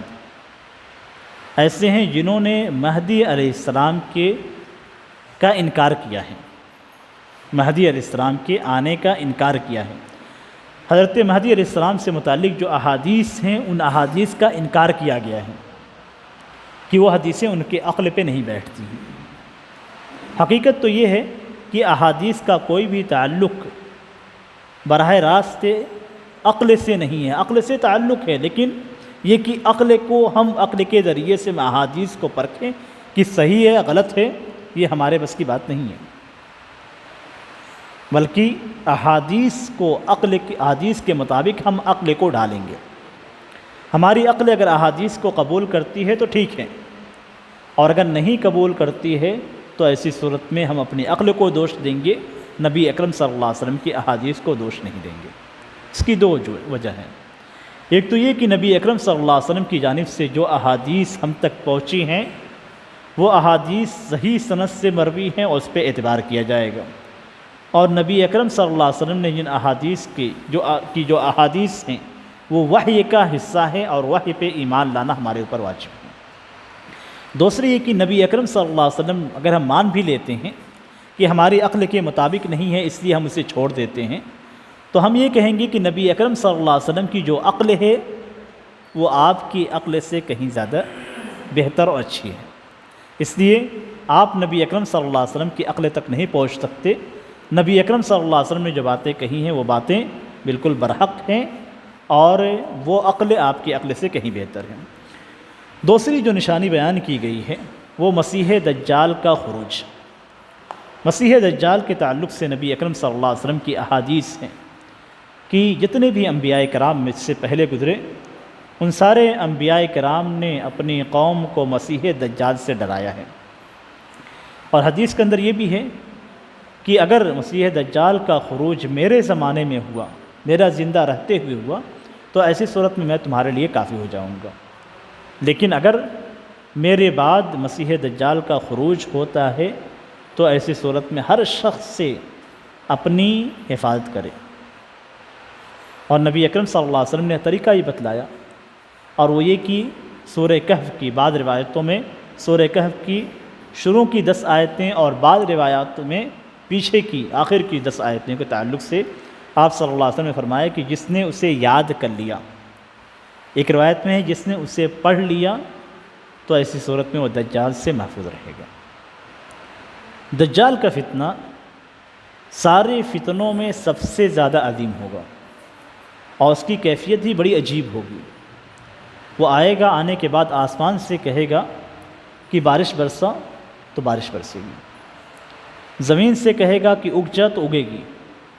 جو حکم دے گا وہ حکم اس کی پورا ہو جائے گا۔ دعویٰ کرے گا کہ میں رب ہوں، مومن شخص کو لایا جائے گا، مومن شخص ہوگا، اور وہ انکار کرے گا نہیں تو رب نہیں ہے، تو اس کو درمیان سے چیر دے گا۔ چیرنے کے بعد پھر وہ کہے گا کہ اکٹھا ہو جا، تو دونوں حصہ اکٹھا ہو جائے گا، زندہ ہو جائے گا۔ پھر اس سے پوچھے گا کہ کیا اب تو ایمان لاتا ہے کہ میں رب ہوں، اس لیے کہ میں نے تجھے مار بھی دیا اور زندہ بھی کر دیا؟ تو وہ شخص کہے گا، مومن شخص ہوگا، وہ کہے گا اب تو مجھے یقین ہو گیا کہ تو ہی مسیح دجال ہے۔ اور اللہ تبارک و تعالیٰ کا یہ کرم ہوگا مسلمانوں پہ کہ مسیح دجال کی پیشانی پہ کافر لکھا ہوگا۔ بعض روایت میں کافر کا لفظ ہے اور بعض میں کافارہ، کافر لکھا ہوگا، اور اسے صرف مسلمان پڑھ پائے گا۔ یہ مسلمانوں کے علاوہ کسی دوسرے کو یہ لفظ نظر نہیں آئے گا، یا اس کو وہ سمجھ نہیں پائے گا۔ مسلمانوں میں جتنے بھی مسلمان ہوں گے وہ سارے کے سارے اسے پڑھ لیں گے، چاہے کوئی پڑھا لکھا مسلمان ہو یا پڑھا لکھا مسلمان نہ ہو۔ یہ اللہ تبارک و تعالیٰ کا مسلمانوں پہ کرم ہوگا۔ اس زمین پہ اس کا وجود آج بھی ہے۔ صحیح مسلم کی روایت ہے کہ حضرت تمیم الداری رضی اللہ تعالیٰ عنہ نبی اکرم صلی اللہ علیہ وسلم کے پاس آئے۔ حضرت فاطمہ بنت قیس کی حدیث ہے جس میں انہوں نے کیفیت ذکر کی ہے کہ حضرت تمیم الداری رضی اللہ تعالیٰ عنہ نبی اکرم صلی اللہ علیہ وسلم کے پاس آئے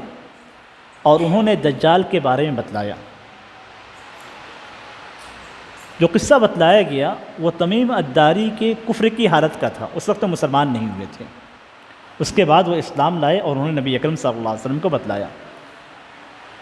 وہ کہتے ہیں کہ میں 2 قبیلے قبیلے لخم اور جذام، لخم اور جذام، ان 2 قبیلوں کے 30 افراد کے ساتھ کشتی پہ سوار ہو کے، بحری کشتی پہ سوار ہو کے ہم لوگ جا رہے تھے کہ موج کی وجہ سے کشتی ادھر ادھر بکھر گئی، جس طرف جانا تھا اس طرف نہیں جا سکے، دوسری طرف چلے گئے۔ اور اس کے بعد ہمیں ایک جزیرہ نظر آیا، تو ہم نے اس جزیرے کا رخ کیا۔ جزیرے پہ اترتے ہیں تو کہتے ہیں کہ وہاں پہ ایک جانور نظر آیا۔ بعض روایتوں میں ہے کہ ایک عورت نظر آئی جس کے سر کے بال بہت لمبے تھے، بدن کے پورے بدن پہ بال تھا، بال ہی بال تھا، اور گھنے بال تھے، اور بال اس قدر لمبے تھے کہ وہ اسے گھسیٹ کر چل رہی تھی۔ تو جب اس کو دیکھا تو اس سے کہا کہ ویلک ما انتی، تم کون ہو؟ تو اس نے کہا کہ انا الجساسہ، میں جساسہ ہوں۔ جساسہ کا معنی ہوتا ہے کہ جاسوسہ ہوں۔ اس کے بعد اس نے کہا کہ یہاں پہ اس محل کے اندر، بعض روایات میں ہے کہ اس عبادت گاہ میں ایک شخص ہے، ایک آدمی ہے جس کو تمہارے خبریں جاننے کا بہت زیادہ شوق ہے۔ کہ جب اس طریقے سے جساسہ نے کہا تو ہمیں خوف ہوا کہ یہ شیطانہ تو نہیں ہے، کوئی شیطان عورت تو نہیں ہے۔ ہم ڈر کے اور تیزی سے بھاگے اور جا کر اس قصر میں، اس محل میں داخل ہوئے،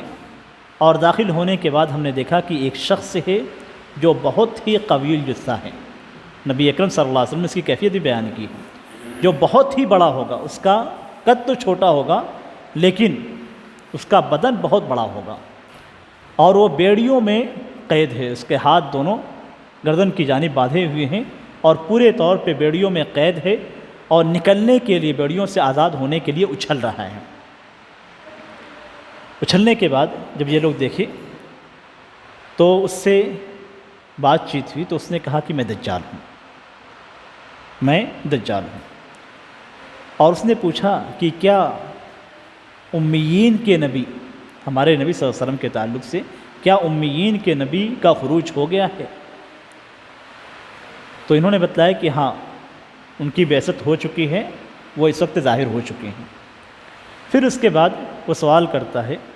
کہ لوگوں نے ان کی بات کو مانا ہے یا ان کی نافرمانی کی ہے، بات کو ٹھکرا دیا ہے؟ تو انہوں نے کہا نہیں، لوگوں نے ان کی بات کو قبول کیا ہے۔ دجال کی نصیحت دیکھیے، دجال کی نصیحت، آپ سوچیں دجال ہے، اس کے باوجود وہ کہتا ہے کہ انہوں نے اطاعت کی ہے تو یہ ان کے لیے بہتر ہے، یہ ان کے لیے اس میں بھلائی ہے کہ انہوں نے اس نبی کی اطاعت کر لی۔ دجال کی نصیحت ہے، جبکہ دجال مسلمانوں کو گمراہ کرنے کے لیے ہی نکلے گا، لیکن کبھی کبھی جھوٹا آدمی بھی سچی بات کہہ دیتا ہے، کبھی کبھی برا آدمی بھی اچھی بات کہہ دیتا ہے۔ تو اسی طریقے سے اس نے کہا۔ اس کے بعد وہاں سے وہ لوگ نکلے، نبی اکرم صلی اللہ علیہ وسلم، اس کے بعد بھی کئی سوالات پوچھے گئے۔ بیسان جو اردن کے اندر ایک علاقہ ہے، اس کی کھجوروں کے بارے میں پوچھا گیا تو بتلایا گیا۔ پھر اس کے بعد ایک چشمے زغر کے بارے میں پوچھا گیا تو بتلایا گیا۔ تو اس نے بتلایا کہ کیا کیفیت ہوگی، وہاں کی ساری کھجوریں ختم ہو جائیں گی، پانی چشمے کا سوکھ جائے گا، یہ ساری چیزوں کو یا نشانیاں پوچھ رہا تھا کہ میرے نکلنے کا وقت کب ہوگا، میرے نکلنے کا وقت کب ہوگا۔ نبی اکرم صلی اللہ علیہ وسلم نے جس طریقے سے سارے انبیاء کرام نے دجال سے ڈرایا، اسی طریقے سے نبی اکرم صلی اللہ علیہ وسلم نے بھی دجال سے ڈرایا ہے۔ نبی اکرم صلی اللہ علیہ وسلم نے بہت زیادہ صحابہ کرام کو دجال کے بارے میں بتلایا۔ اس کے بعد ایک حدیث کے اندر آتا ہے کہ نبی اکرم صلی اللہ علیہ وسلم فرماتے ہیں کہ میں نے تمہیں دجال کے بارے میں بہت زیادہ بتلا دیا ہے، مجھے ڈر ہے کہ کہیں ایسا نہ ہو کہ تم لوگ صحیح طریقے سے ذہن میں یاد نہ رکھ سکو کہ اس کی نشانیاں کیا کیا ہیں۔ تو میں تمہیں یہ بتلاتا ہوں کہ وہ چھوٹے قد کا ہوگا، اور بھی کئی حدیث کے اندر کئی نشانیاں بیان کی گئی، لیکن اس کا جثہ بہت قوی ہوگا، بہت عظیم الجثہ ہوگا، بڑا ہوگا، اور اس کی ایک آنکھ مٹی ہوئی ہوگی، نہ وہ باہر کو نکلی ہوگی اور نہ ہی اندر کو گئی ہوگی، صرف مٹی ہوئی ہوگی، اور اس کی دونوں پیشانیوں کے اوپر کافر لکھا ہوگا، جس سے ہر مسلمان پڑھ لے گا۔ یہ کیفیت اس کی بیان کی گئی، اور ایک مزید کیفیت بیان کی گئی، اور اللہ تبارک و تعالیٰ اس کے درمیان فرق کرنے کے لیے اللہ کے رسول صلی اللہ علیہ وسلم فرمایا کہ وہ کانا ہوگا، وہ کانا ہوگا، اور رب کانا نہیں ہے، اس لیے کہ جب یہ شخص آئے گا، دجال آئے گا، تو وہ رب ہونے کا دعویٰ کرے گا، رب ہونے کا دعویٰ کرے گا کہ میں ہی تمہارا رب ہوں۔ تو اللہ کے رسول صلی اللہ علیہ وسلم نے نشانی بتلائی کہ اللہ تبارک و تعالیٰ کے اندر کسی بھی قسم کا کوئی نقص نہیں ہے، اور ایک آنکھ کا کانا ہونا یہ نقص ہے۔ تو یہ دجال کی کیفیت ہوگی جو نبی اکرم صلی اللہ علیہ وسلم نے بیان فرمایا۔ دجال کا خروج ہوگا تو اس کے ساتھ اصفہان کے یہودی نکلیں گے، اور اصفہان کا جو مقام ہے آج وہ ایران کے اندر ہے۔ اسی لیے میں نے کہا کہ مہدی کے تعلق سے جو ان کا عقیدہ ہے وہ دجال کے تعلق سے ہے، کہ دجال کی اتباع کرنے والے ایران کے افراد ہوں گے، جن کی ہم بہت حمایت کرتے ہیں۔ آج مسلمانوں میں ایک فرقہ ایسا ہے جو سعودی عرب کے مقابل میں ان ایرانیوں کا زیادہ سپورٹ کرتا ہے، ان کی زیادہ حمایت کرتا ہے۔ یہ سارے کے سارے نکل جائیں گے، یہ اس کی اتباع کریں گے، اس کی اتباع میں یہی لوگ ہوں گے، یہودی ہوں گے، منافقین ہوں گے، کفار ہوں گے، پوری زمین میں ادھر ادھر دوڑتا رہے گا، یہاں تک کہ مدینہ تک پہنچے گا۔ مدینہ کے تعلق سے نبی اکرم صلی اللہ علیہ وسلم کی حدیث ہے کہ مدینہ کے دروازے پہ، جو ہمیں نظر نہیں آ رہا ہے، دروازے پہ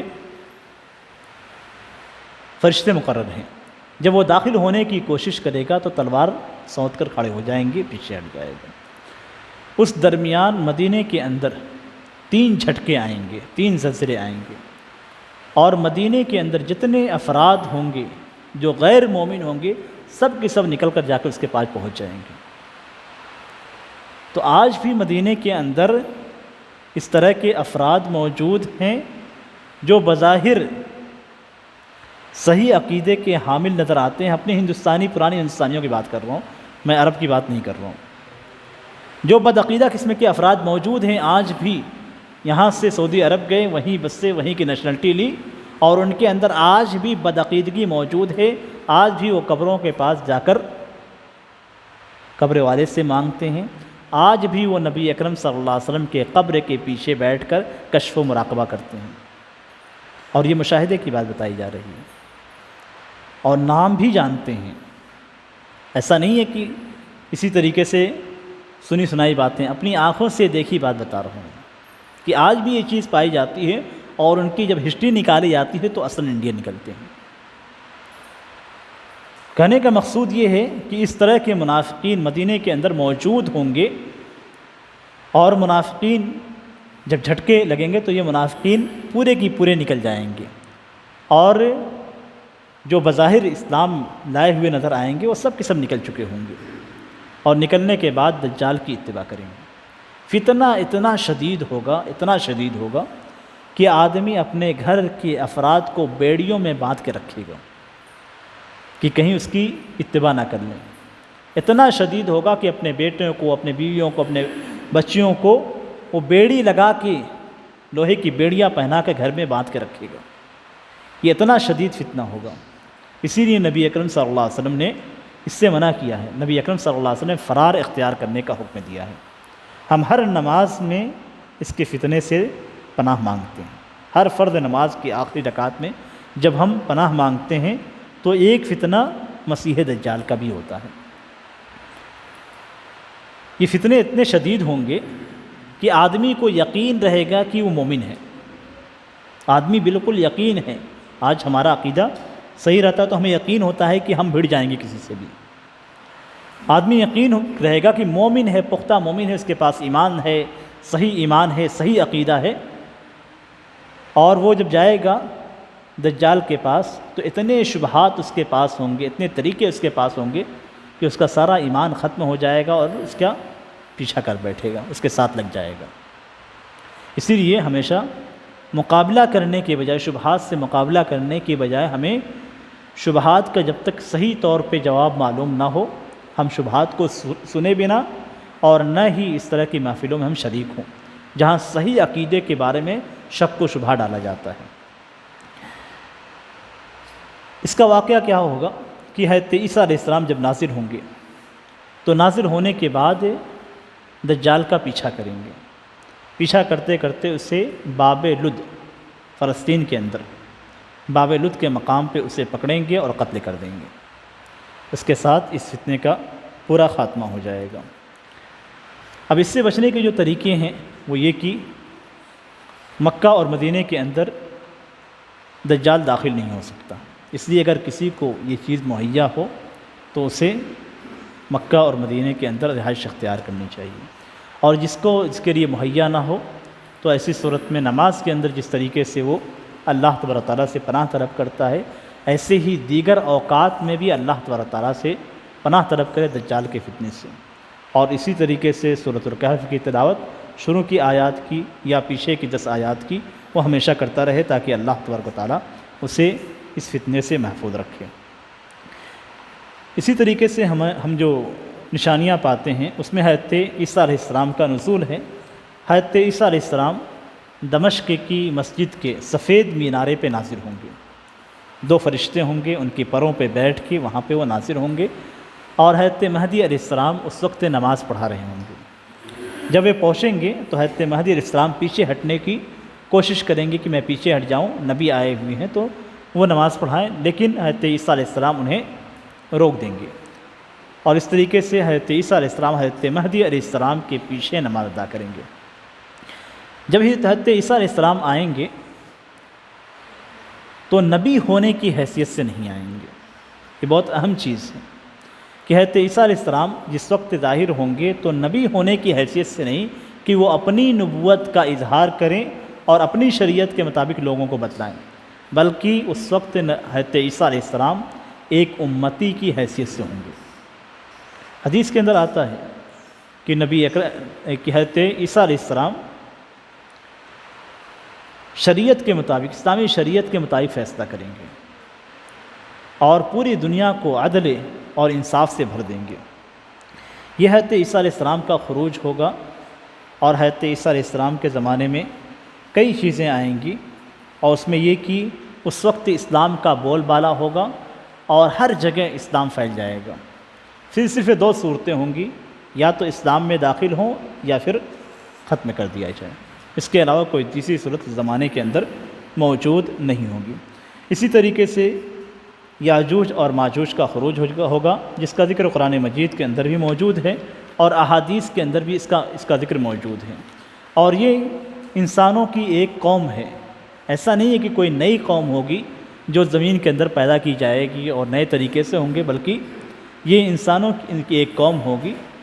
اور ان کے چہرے جس انداز میں بتلائے گئے ہیں وہ یہ کہ آنکھیں چھوٹی ہوں گی، چبڑا اور چہرے کا حصہ ان کا بالکل پٹا ہوا اور چپٹا ہوگا۔ یعنی گویا ہم اگر دیکھتے ہیں اس زمانے کے اندر تو جس طریقے سے چائنیز اور جاپانیز ہوتے ہیں، اسی طرح کی ان کی شکلیں ہوں گی، لیکن ان کا فتنہ بھی بہت زیادہ ہوگا۔ جہاں سے یہ گزریں گے ساری ہریالی کو ختم کر دیں گے، سارے پانی کو پی جائیں گے، اور زمین کے اندر بہت زیادہ فتنہ مچائیں گے، انسانوں کو قتل کریں گے،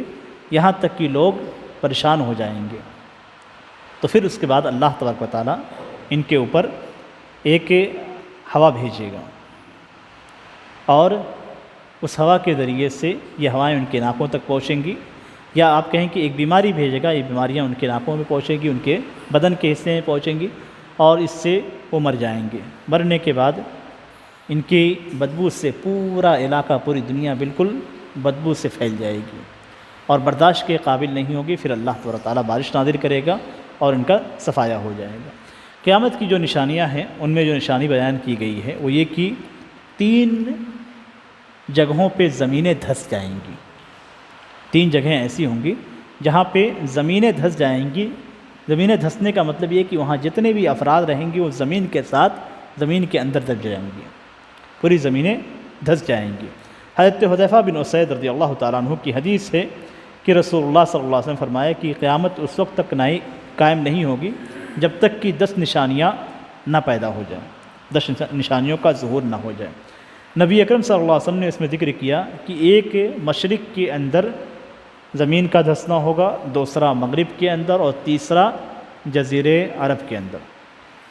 مشرق اور مغرب کو اگر آپ کو دیکھنا ہو تو دنیا کا مشرق اور مغرب آپ دیکھ لیں تو آپ کو سمجھ میں آ جائے گا، اور ایک تیسرا جو زمین کا دھسنا ہوگا وہ جزیرے عرب کے اندر۔ اسی طریقے سے جو نشانیاں بیان کی گئی ہیں ان میں دھواں نکلنا، دھوئیں کا ظاہر ہونا، جیسا کہ قرآن کریم کے اندر اللہ تعالیٰ فرماتا ہے فَارْتَقِبْ يَوْمَ تَأْتِي السَّمَاءُ بِدُخَانٍ مُبِينٍ، اس دن کا انتظار کیجیے جس دن آسمان کھلے دھوئیں کو لے آئے گا۔ یغشی الناس ھذا عذاب علیم، یہ دھواں ایسا ہوگا جو لوگوں پہ چھا جائے گا اور یہ بہت دردناک عذاب ہوگا۔ حدیث کے اندر بھی اس کا ذکر کیا گیا ہے کہ دھواں پھیلے گا اور مومن کو یہ دھواں ایک زکام کی طرح پکڑے گا، یعنی دھوئیں کی وجہ سے مومن کو زکام ہوگا، اور کافر کو یہ دھواں جب پکڑے گا تو ایسی صورت میں وہ پھول جائے گا، اس کے ہر جگہ سے کانوں سے یہ دھوئیں نکلنے لگیں گے۔ تو اس کی یہ کیفیت حدیث کے اندر بیان کی گئی ہے۔ اور قیامت کے قریب کی نشانیوں میں جو چیز بیان کی گئی ہے وہ یہ کہ سورج کا مغرب سے طلوع ہونا، اور یہ اللہ تعالیٰ کی ان نشانیوں میں سے ہیں جس کے بعد نہ کوئی نیک عمل قبول ہوگا اور نہ ہی کوئی ایمان قبول کیا جائے گا۔ قرآن کریم کے اندر بھی اللہ تعالیٰ فرماتا ہے یوم یأتی بعض آیات ربک لا ينفع نفسا ایمانها لم تکن آمنت من قبل او کسبت فی ایمانها خیرا، کہ جس دن اللہ تبارک و تعالیٰ کی بعض نشانیاں ظاہر ہو جائیں گی اس دن کسی نفس کو اس کا ایمان فائدہ نہیں پہنچائے گا جو پہلے ایمان نہیں لائی۔ یعنی کوئی اگر پہلے مسلمان نہیں ہے اور اس نشانی کو دیکھنے کے بعد ایمان لانا چاہتا ہے تو اس کا ایمان قبول نہیں ہوگا۔ اسی طریقے سے نبی اکرم صلی اللہ علیہ وسلم کی حدیث سے لا تقوم الساعة حتى تطلع الشمس من مغربها فإذا طلعت فرآها الناس آمنوا اجمعون، کہ قیامت اس وقت تک قائم نہیں ہوگی جب تک سورج مغرب سے طلوع نہ ہو۔ مشرق سے طلوع ہوتا ہے، مغرب سے طلوع ہوگا۔ جب اسے دیکھیں گے تو سارے کے سارے لوگ اس ایمان لے آئیں گے،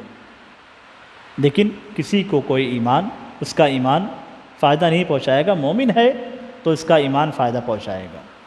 لیکن اگر پہلے ایمان نہیں ہے بعد میں ایمان لایا گیا تو ایسی صورت میں کوئی ایمان اس سے فائدہ نہیں پہنچائے گا۔ اسی طریقے سے نشانیاں جو بتائی گئی ہیں ان میں یہ کہ ایک جانور ظاہر ہوگا، اور یہ جانور ایسا ہوگا جو لوگوں سے بات کرے گا۔ ہم جانوروں کو دیکھتے ہیں، جانور کوئی بات نہیں کرتا ہے، لیکن یہ جانور ایسا ہوگا جو لوگوں سے بات کرے گا۔ قرآن کریم کے اندر بھی اس کا ذکر کیا گیا ہے، وَإِذَا وَقَعَ الْقَوْلُ عَلَيْهِمْ أَخْرَجْنَا لَهُمْ دَابَّةً مِّنَ الْأَرْضِ تُكَلِّمُهُمْ إِنَّ النَّاسَ كَانُوا بِآيَاتِنَا لَا يُوقِنُونَ، کہ جب ان کے اوپر ہمارا قول واقع ہو جائے گا، حق بات آ جائے گی، تو ہم ان کے لیے زمین سے ایک جانور نکالیں گے۔ یہ جانور پیدا ہونے والا نہیں ہے، یہ جانور زمین سے نکالا جائے گا، اور یہ لوگوں سے ہم کلام ہوگا، باتیں کرے گا، اور کہے گا کہ لوگ ہماری آیتوں پہ، اللہ کی آیتوں پہ یقین نہیں رکھتے ہیں۔ تو اس کو بھی ذکر کیا گیا ہے ان نشانیوں میں سے کہ اگر یہ نشانیاں ظاہر ہوں گی تو ایسی صورت میں کسی کو اس کا ایمان فائدہ نہیں پہنچائے گا، اور اس کے اندر اسے بھی شمار کیا گیا ہے کہ زمین سے جب کوئی جانور نکل جائے گا تو اس کے بعد کسی کو اس کا ایمان فائدہ نہیں پہنچائے گا۔ اب اس سلسلے میں جو احادیث ہیں ان حدیث کا خلاصہ یہ ہے کہ ایک بار وہ 3 بار وہ نکلے گا، ایک بار کسی دیہات سے نکلے گا، پھر اس کے بعد پوشیدہ ہو جائے گا، پھر کسی شہر کے اندر نکلے گا اور پھر پوشیدہ ہو جائے گا، پھر اس کے بعد تیسرا ظہور اس کا مسجد حرام سے ہوگا، مکہ مکرمہ میں مسجد حرام سے اس کا خروج ہوگا۔ اب اس جانور کا کام کیا ہوگا کہ جب جانور نکلے گا تو ایسی صورت میں مومن اور کافر دونوں پہ مہر لگائے گا، مومن پہ مومن کی مہر لگا دے گا، کافر پہ کافر کی مہر لگا دے گا۔ مختلف روایات ہیں، علماء کرام نے اس کی مختلف تعویلات پیش کی ہیں، لیکن اس کا جو کام ہوگا وہ یہ کہ مومن کو مہر لگا کے مومن بنا دے گا اور کافر پہ مہر لگا کے کافر بنا دے گا۔ اور آخری جو نشانی ہے وہ نشانی ایک آگ ہوگی جو محشر تک لوگوں کو جمع کرتی جائے گی، جتنے افراد باقی رہیں گے آگ نکلے گی اور آگ ان کو سمیٹتی ہوئی چلی جائے گی، اور لوگ عرض محشر کی جانب جمع ہو جائیں گے۔ یہ قیامت کی نشانیوں میں سے آخری نشانی ہوگی۔ جہاں پہ لوگ تھک کے بیٹھ جائیں گے، آرام کریں گے، وہاں پہ آگ رکی رہے گی، پھر چلنا شروع کریں گے تو آگ چلنا شروع ہو جائے گی۔ اور یہ عرض محشر کے بارے میں نبی اکرم صلی اللہ علیہ وسلم کی احادیث کے اندر جو چیز ذکر کی گئی ہے وہ یہ کہ ارض محشر یہ ارض شام ہے، شام کی سرزمین یہ ارض محشر ہوگی جہاں لوگوں کو جمع کیا جائے گا۔ یہ نشانیاں تھیں قیامت کی، جن میں کچھ بڑی نشانیاں تھیں اور کچھ چھوٹی نشانیاں تھیں۔ ان ساری نشانیوں کو ذکر کرنے کا اصل مقصد یہ ہے کہ ہم عبرت پکڑیں، اور ہمیں یہ معلوم ہونا چاہیے کہ قیامت کا زمانہ قریب ہو چکا ہے۔ کب ظہور ہوگا یہ ہم نہیں جانتے، اللہ تعالیٰ بہتر جانتا ہے کہ ان نشانیوں کا ظہور کب ہوگا، لیکن اس سے پہلے ہمیں ان نشانیوں کے تعلق سے جو باتیں جاننی ہیں وہ یہ کہ ہم خود اس کا علم رکھیں اور اپنی اولاد کو ان چیزوں کے بارے میں بتائیں۔ آج مسلمانوں کی کیفیت ایسی ہے کہ مسلمان دین کا بہت کم علم رکھتے ہیں، اور بالخصوص اس طرح کے واقعات جو اگلے زمانے میں پیش آنے والے ہیں ان کا علم ہمارے پاس بہت کم ہے، جبکہ ہماری اولاد ایسے ایسے قصے اور کہانیاں پڑھتی ہیں یا ایسے قصے اور کہانیاں دیکھتی ہیں جن میں عجیب چیزیں بیان کی جاتی ہیں، اور بڑے شوق سے دیکھتے ہیں کہ اس پروگرام کے اندر کوئی نئی چیز بتلائی گئی ہے یا اس ویڈیو کے اندر کوئی نئی بات کہی گئی ہے، اور ہم بڑے شوق سے اس کو سنتے ہیں، جبکہ یہ قصے اور کہانیاں جس میں عبرت بھی ہے ہمارے لیے اور اپنے بچوں کو ان چیزوں سے محفوظ بھی رکھنا ہے، اسے ہم نظر انداز کر دیتے ہیں۔ تو اس طرح کی جو واقعات ہیں قیامت سے متعلق، قیامت کی نشانیوں سے متعلق، ان کا ہمیں اچھی طریقے سے علم ہونا چاہیے تاکہ ہم ان چیزوں سے بچیں جس کی ان احادیث کے اندر ان کو برا ٹھہرایا گیا ہے، برا گردانا گیا ہے، اور نیک اعمال کی جانب متوجہ ہوں اور اپنی اولاد کو ہر قسم کی برائی سے روک سکیں۔ اللہ تعالیٰ سے دعا ہے کہ اللہ تعالیٰ ہمیں ہر قسم کے فتنوں سے محفوظ رکھے، اور ہماری موت ہو تو اسلام کے اوپر موت ہو، اور کسی بھی قسم کے فتنے میں ہمیں مبتلا نہ فرمائے۔ آمین۔ صلی اللہ علیہ نبی محمد وعلی آلہ وصحبہ وسلم۔ السلام علیکم ورحمۃ اللہ وبرکاتہ۔